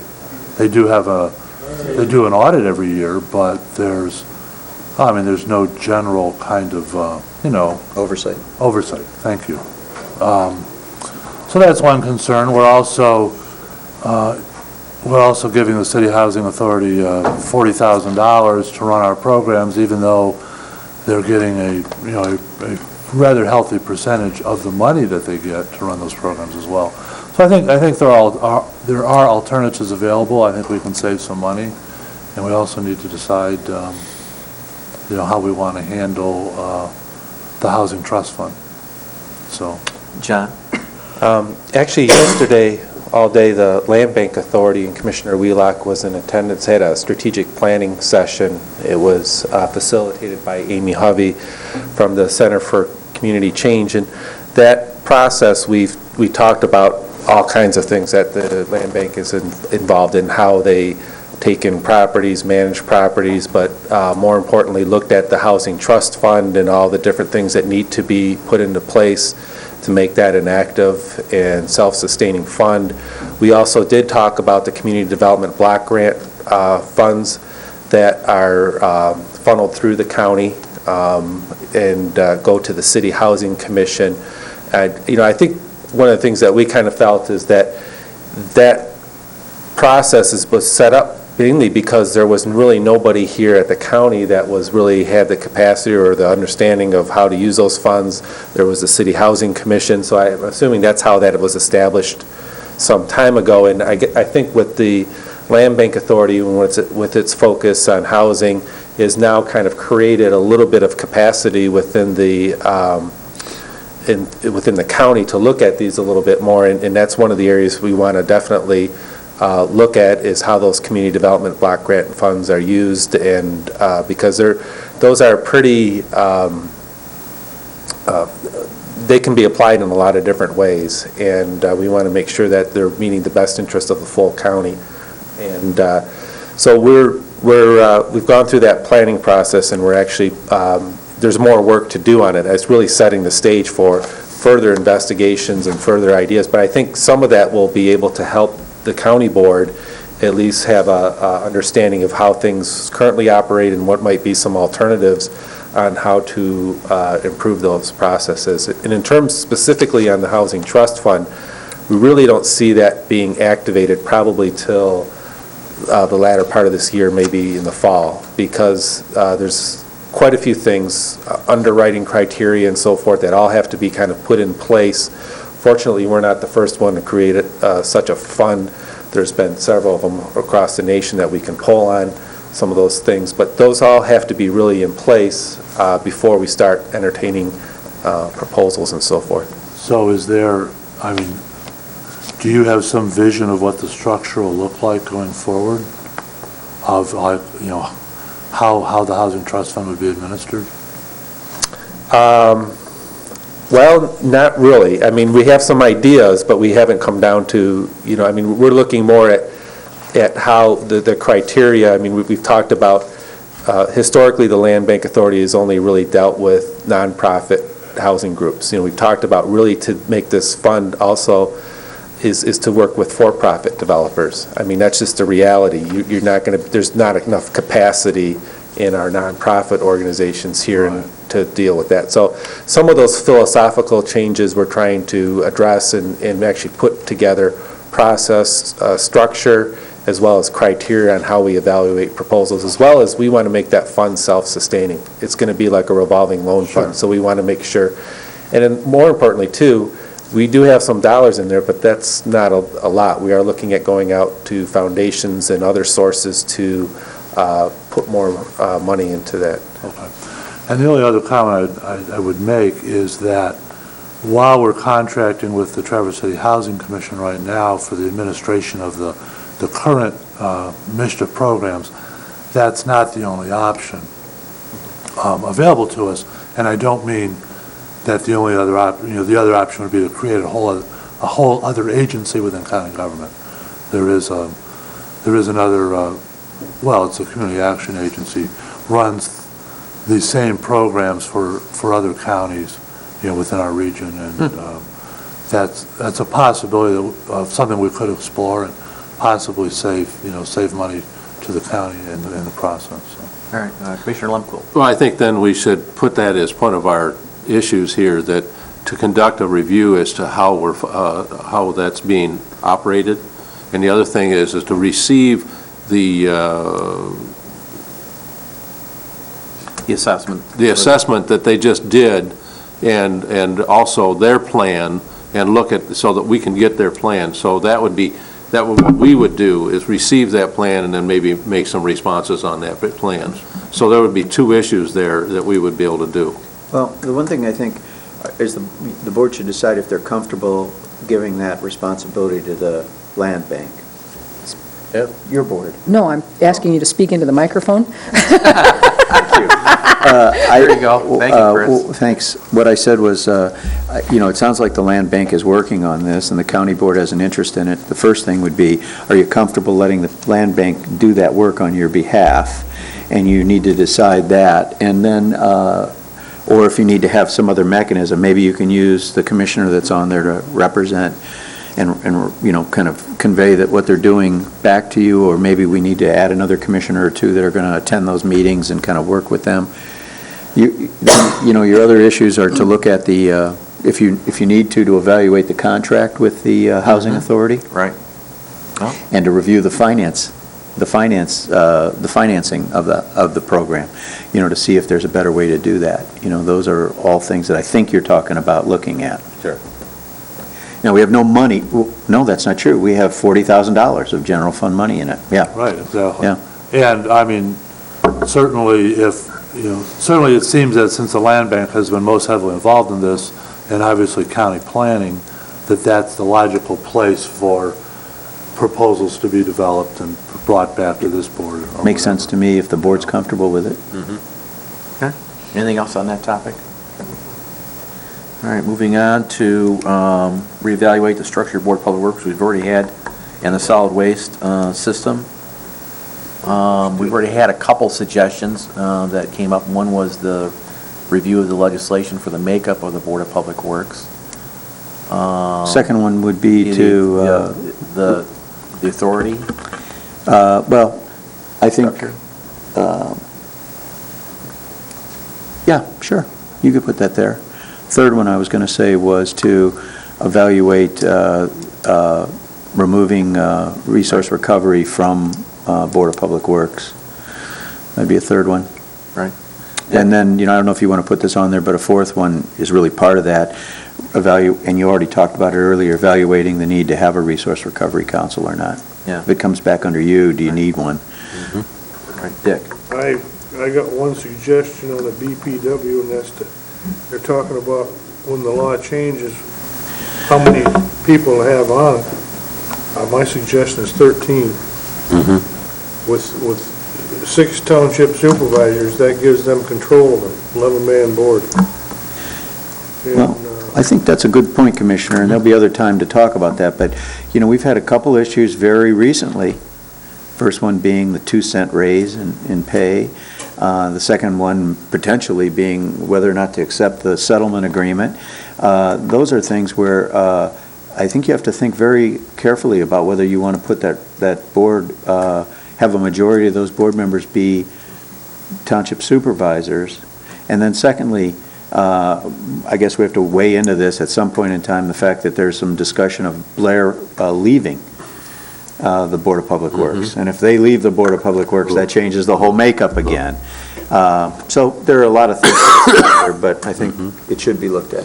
And I think that's a horrible mistake. Yeah, I do too. I think the other issue is, this complicated system between G5 and then goes to sewer and water and then the Board of Public Works. Well, I think that the idea I is... think we got to put some mention into that whole Eliminate the 3 process. organizations. Yeah, the proposal is the proposal according to the townships, if they have a majority of the Board of Public Works, they want to eliminate all the committees. Right. But I think you have to weigh whether, you want to allow them to have a majority of the Board of Public Works. But yep, so we could say reduce down the number of committees under Board of Public Works or something like Well, that. if you got 6 supervisors, you got 1 from here, 1 from the city, that's 8. And the drain commissioner, that's 9. You only got place for 4 of the public. That's for 13. And I think it's important to keep public members on that I board. do too. You gotta have some. Commissioner Lemko? And I don't know if this is under what we should be looking at or anything else, but, there again, Public Works, do you contract out for services instead of having our own employees? I don't know. I mean, do we have that right to be able to oversee that? Or is that a Department of Public Works function? How far does our authority go? Well, the Board of Public Works has the ability, you appoint the board, and the Board of Public Works does have the right to contract. Okay? I don't think you can sign contracts on behalf of the Board of Public Works. But on the other hand, you determine how many employees they have. So I don't think it's a clear line. I think it would have to be done jointly. But I also know the townships are evaluating that option too. Maybe there's a better way for them to provide the service, and it may not be contracting with us. Right now, they're basically contracting with us for service. Right. And they may decide to do it a different way. Sure. Anything else on that topic? Well, Dick? one of the problems, you say they might be overemployed. The people out in the field, I don't think they are, and besides, they've always got to have a spare or 2 around them, because when they have an accident, they got to take care of it right now. So, I commend, I think the Public Works does just an outstanding job. They do. They really do, and we're very fortunate to have the quality employees we have. I just don't know what is our authority on that, is my question. I don't think we have any. We give it to them. Yeah, it's their responsibility. Okay. All right, moving I got along. things to do. Yes, sir. Establish a road commission based on at-large appointment or by district. Already did it. Isn't it supposed to be by election? Yeah, we need to, Well, that was also mentioned in there. yeah, It was election mentioned in a couple. election by district, but let me give you an update. The bill has been resubmitted in the House and the Senate to amend. Right now, boards and commissions can appoint at large, or they can have elections at large throughout the whole county. Presently, as you know, we appoint at large. And the legislation in Lansing will amend that to allow, if it passes, to allow boards and commissions to have elected road commissioners by district, and also to appoint by district. That actually, you would actually set up a district, and you can appoint by district. So those are the additional two components in the legislation that is presently in the House and Senate. Everything I'm hearing is there's a likelihood that this thing is going to go through this year. So now these are all options. Doesn't mean you have to do them. It's up to every board and commission to weigh what the community wants and make a decision how and which club they want to use. So, Commissioner Lemko. Can we eliminate the road commission? Then each of us are all individually responsible for our individual district. They're created by state stats, by the state constitution, I believe. I believe you'll have to look in it. You know, Bob will have to look into that. I mean, it's just, if you want to district it out, by making sure that we all have individual responsibilities, that's the easiest way to do it. Yes. We're elected by district. Maybe I get East Duck Lake Road fixed, huh? That was the mechanism that the state used to distribute the gas tax money. I know. And basically, my understanding is that the governor used to appoint those people, and then they decided to change that. Well, the state of Michigan is the only one that has a road county commission. commission to do those, but The state of Michigan is the only one that has road commissions. yeah, Every other state in the union doesn't have a road commission. yeah, it's up to the county. It's under It's under the county purview. it's under the county board of commissioners, and they just have hired staff to manage the roads. Yeah. From what they have to listen to, I don't want to swear. Dick, I'm already getting it. But, I think. I already get it. If you want the question asked, Bob can look into it if you want to, but I believe that's in the state constitution. I just hope they don't get mad at me this morning for missing their meeting. Yeah. They're having a meeting right now. Commissioner Gilman. I would suggest we have as far as an action item, perhaps a review of the pros and the cons of going to the district election, and appointments, and/or appointments, because I've heard some arguments good and both bad. ways, Yep. so. Right. Commissioner Fleece. We've discussed that at length in previous boards, and conceivably speaking, you could have 5 road commissioners from the city here. And the reason we asked that they change the statute to elect them by, or to have it by district, either appointed or elected, and I think previous conversations this board has had, if they pass that legislation, we'll probably, we would, back then, the previous board, we thought it was going to happen last year and it didn't, would go with the elected by district. So we're just waiting to see. It's kind of on. Well, yeah, and as far as, and I understand some of the arguments both ways, and I just, I'm for accountability, and accountability comes with elections generally. And as far as regional or district-based commissioners, then does the whole plan get served best? Is the question. So there are pluses and minuses, but you're absolutely right. And I recall that particular argument from a couple of years ago too. So no, I just think it'd be good to have a comprehensive list, if we could, of the pros and the cons, just so we can look at it and validate it on our own. Yeah, because, if that legislation does pass, and then we have an opportunity to have that discussion. We'll revisit it, yeah. Commissioner The other Lemko. question I ask, is the road commission really broken? I don't think so. Is what? The road commission broken? I don't think so. No. I've heard nothing but positive Yeah. things since we put $5 on. Why do we want What's to? broken is the funding for the road commission by the state. Oh, Right. and the federal. That's what's Exactly. broken. Yep. It's not the fact that we got a bad road commission. We've appointed great people to that road commission. I think we've done our job. That's what we're supposed to be doing. The problem is funding. Right. Pure and simple. They've not had a increase since '96. Well, Governor Granholm received on her desk a resolution as to how to fix it and ignored the whole thing. Well- Had a whole commission that said, this is what we expect you to do, and they decided not to. Well, she Well, submitted when- it to the legislature, and the legislature decided not to take action on it. Is that what it was? Yeah. Yeah, Well- but anyway, the legislature didn't have the nuts, or the moxie, to want to go ahead and do Family it. show. Excuse me.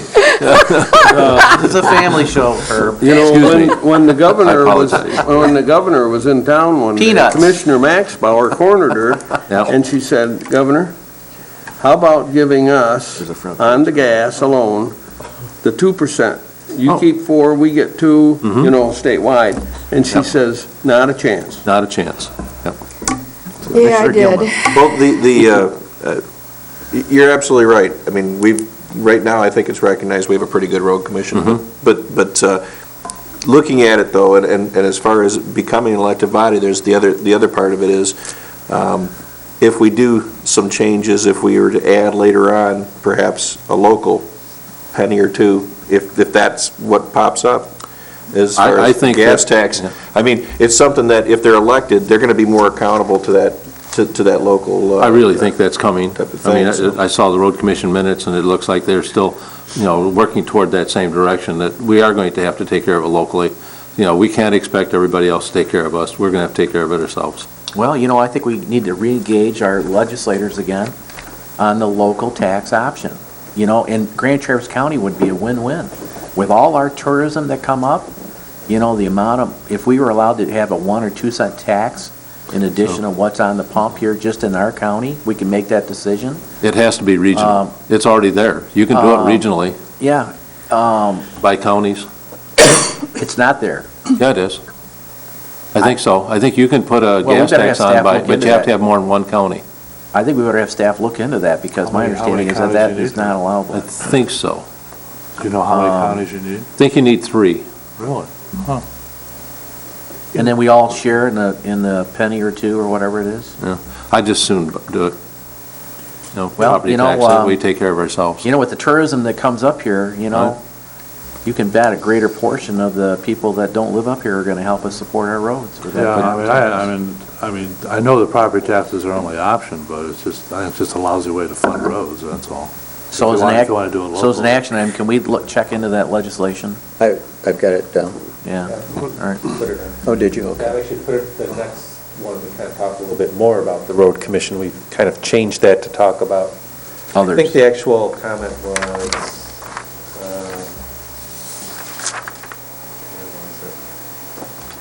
Well, I think the last one was a discussion, not only with road commission, but we have we have other affiliations, like the road commission, the airport commission, the pavilions. Of course, they've got a large number of staff there, so I'm not sure how that would work out. But are there other relationships that we have and fold downs that we can share services with, like the human resources Right. director and Right. those kinds of things? Just- It's just to on point there. out what it did say is, what can we do to help the road commission? Do we want to help? Continue to collaborate with the road commission to improve transportation and infrastructure. So that's where that one kind of came from when your discussions. But certainly it could be broadened if you want to.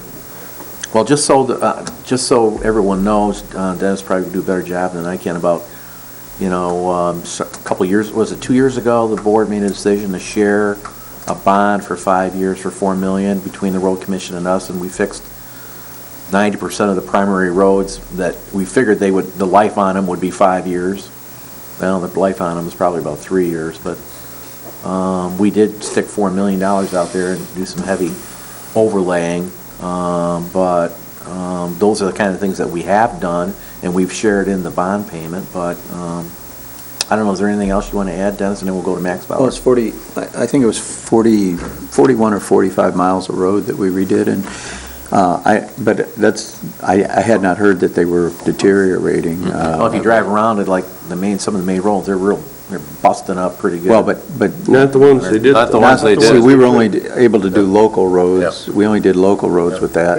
That was back when Sonny was the chairman, Yeah. and all the roads were in his district. No, they were mine too.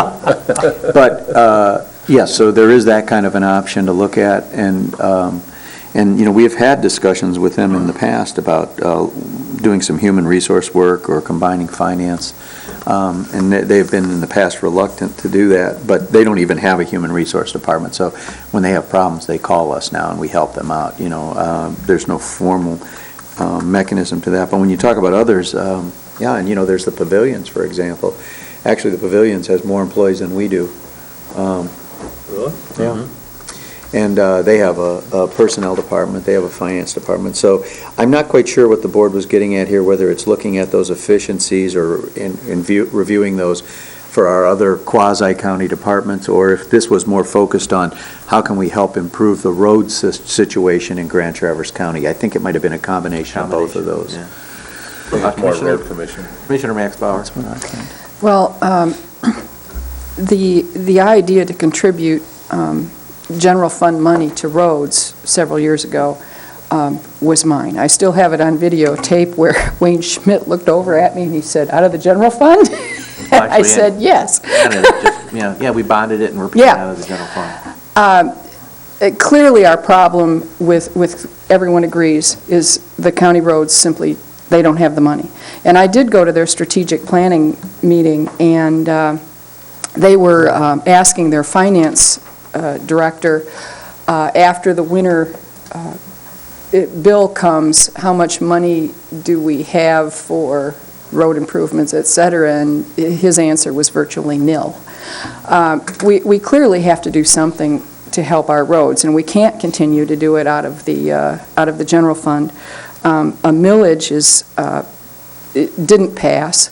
Although I was told I did hear during the strategic planning session that it did pass in certain areas, and I will tell you that I did suggest to Dave Taylor, I told him a Daisy Scout story where the Daisy Scouts are younger than Brownies, and in order to start the program, they just took they had resistance. They started in one area, and it was a success, and when other people saw it was a success, they jumped on board. And I suggested to Dave, I said, well, you know, if you had the millage passed in a certain area, maybe you should go to the township in that area and ask them, you know, to put it on the ballot in their township.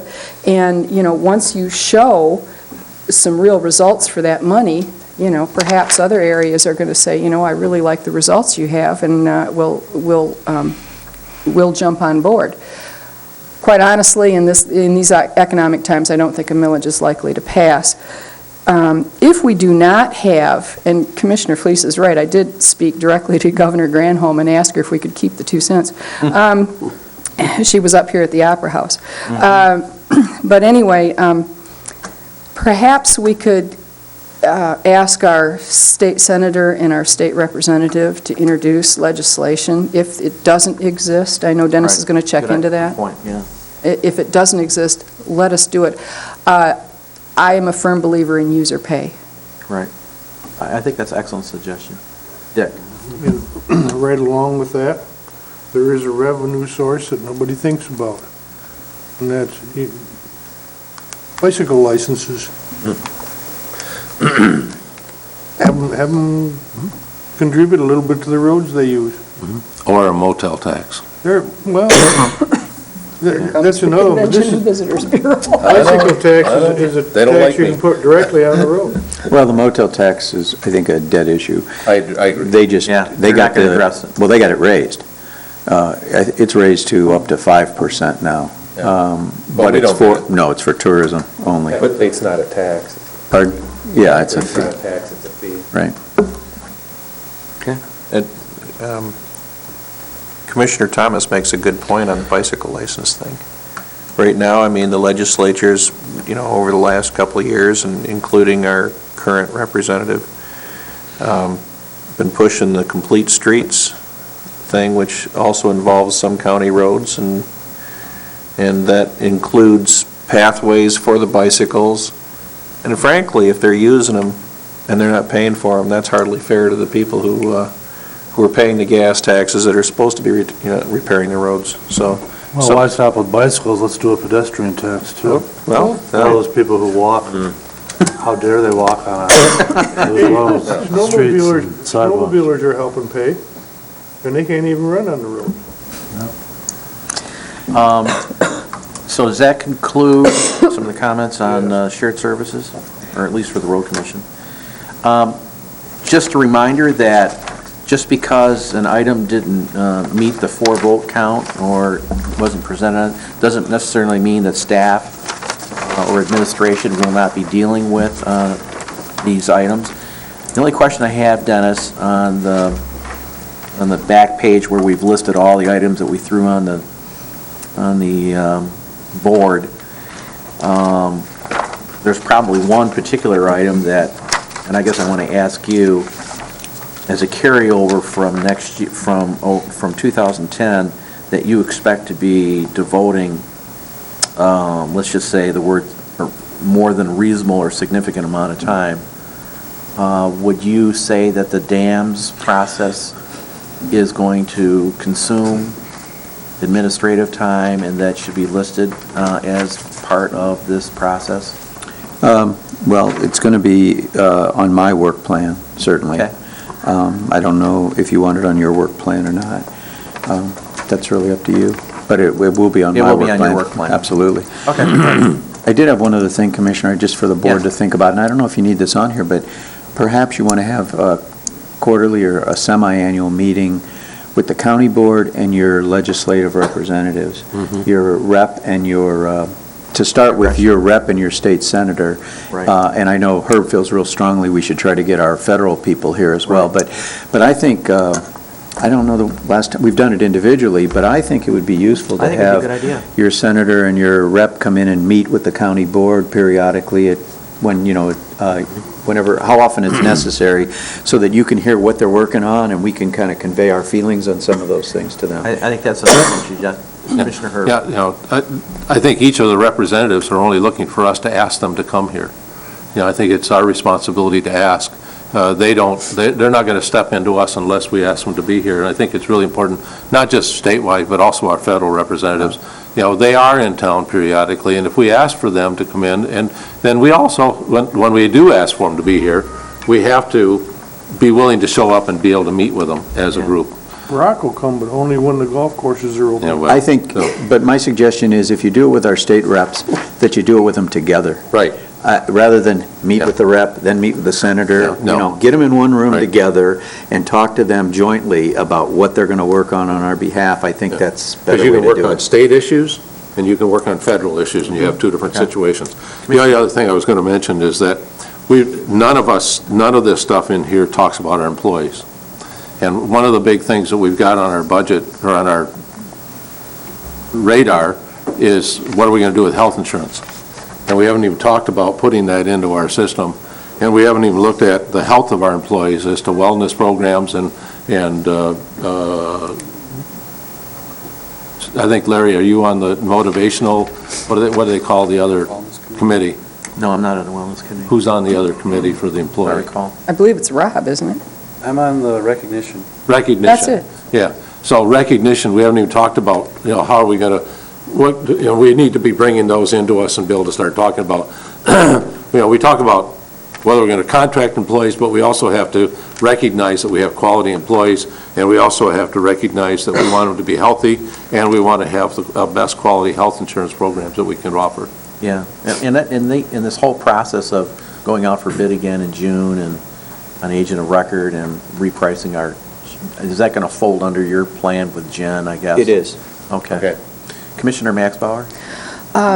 Commissioner Lemkool, I think that that's a wonderful idea, having, a scheduled regular meeting with our state rep and our state senator. And I wanted to let everybody know that the Parks Board had asked me to talk to our representatives about the fact that if we put a parks rule in place, and somebody violates that rule and they're cited for it, that technically is not a civil infraction like like a parking ticket. It is a misdemeanor, and they actually can ask for a jury trial, which is a great expense to the county and to the courts.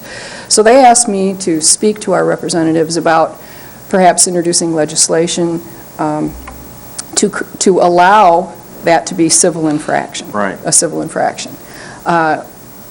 And I did do that. I spoke with Senator Walker, but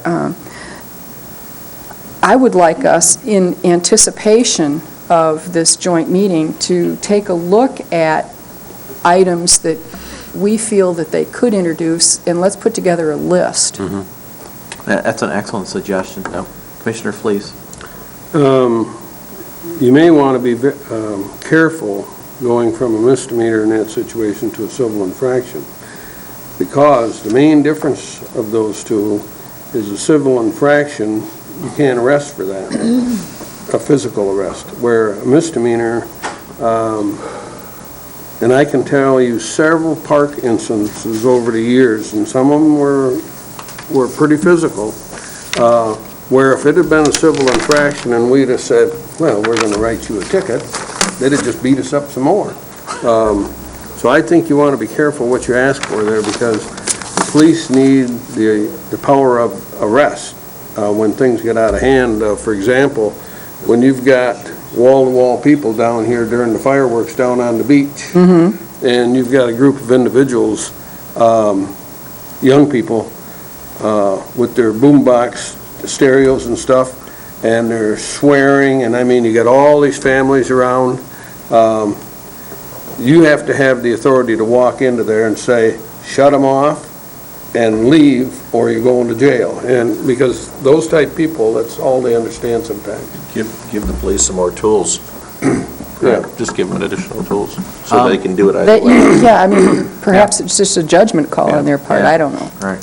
So, Dennis, the suggestion, I like the suggestion that was brought up about, and maybe what we can do is, let me work with the vice chairman and administration, and maybe we can send out a letter and do a follow-up phone call with our state senator, state reps, see if there's, convenient time. They're usually in town on Monday and Fridays, Right. but they do have breaks, and maybe we can find a convenient time for them to come in and work with us at a Well- meeting. As well as, like, for example, in Cherry Festival, both Levin and Stabenow are generally in town, and if we could schedule something. Camp was here yesterday. Yeah, Camp was here yesterday. Well, my suggestion is you don't really, it doesn't, I think if they're here on Mondays and Fridays, you can meet with them on a Monday or a Friday. Sure. If the board gets Yeah. together before that and sets their issue agenda together, and only 5 or 6 of you can make it on a Friday morning to meet with them, that's still good because the board's blessed the issues. Right. You know what I mean? So you could look at it that way, too. I think we can easily get the meeting set up. First, as Commissioner Maxbauer said, the first thing, though, is we got to determine what the issues are that we want to Yep. talk to them about. Yeah, and there's two sides. I mean, we want a legislative update of what's going on with the Snyder Plan, and what's going on with government funding, and where's this, how are we involved in the whole process down here from their perspective? And then we can talk about, where are we at with this elected by district road commissioner bill. We can talk about a number of things. I mean, we were looking at one point in time that since MERS froze our amortization at 16 years, I think we said, okay, I think we said, we can live with a 16-year amortization, but, at any time if they decided to change their mind and start accelerating that down, I think we're right back to the ballgame of, should we have legislation out there to allow counties to bond and, set that out. So, I mean, those are all issues. Go ahead. I just want to mention, when I was at Kalamazoo County, the County Board of Commissioners on a quarterly basis met with the state and federal representatives. And one thing that also allowed not just the county board to kind of hear what's happening and then also advocate for its issues, but it also allowed for departments too. For instance, if recently there's been some impacts on the Brownfield program, and it's an opportunity for departments to also work with the county board, and the county board understands what those concerns are, and it's an opportunity to convey those to our federal and state representatives. So it works out very well, I think. Good thought. Okay, is there anything else Anyone else wants to bring up on the strategic plan for the board? Commissioner Actually, Max Bauer. I just want to share a little tee-hee. At the last Parks Board meeting, since we were talking about the dams, Consumers Power came to the Parks Board and said that they're going to request an easement. And during the conversation, they said, by the way, this easement we conveyed to the county for $1. And I said, well, you know, you gave us the dams for $1. And they said that was included. You know, this is the same property, and I said, well, you know, if you want the easement, do you want the dams as well? And I just had to share that. You had to get that in. I had to get it in. All right, is there any other items for discussion? Them getting rid of the dams for $1 was almost as smart as the state getting rid of the state hospital for $1. All right, Very well for the state. Is there any other discussion items regarding the 2000 work plan? And knowing and understanding that there could be things that could occur through the year that, you know, we need to make adjustments on. It's going to be interesting to see Dennis's work plan. All right, okay. Yep. All right, so we'll close that item out. Public comment, there's no public here. We'll just point out that then this will come to you for your adoption next week. All right, okay. Do we have a motion for adjournment?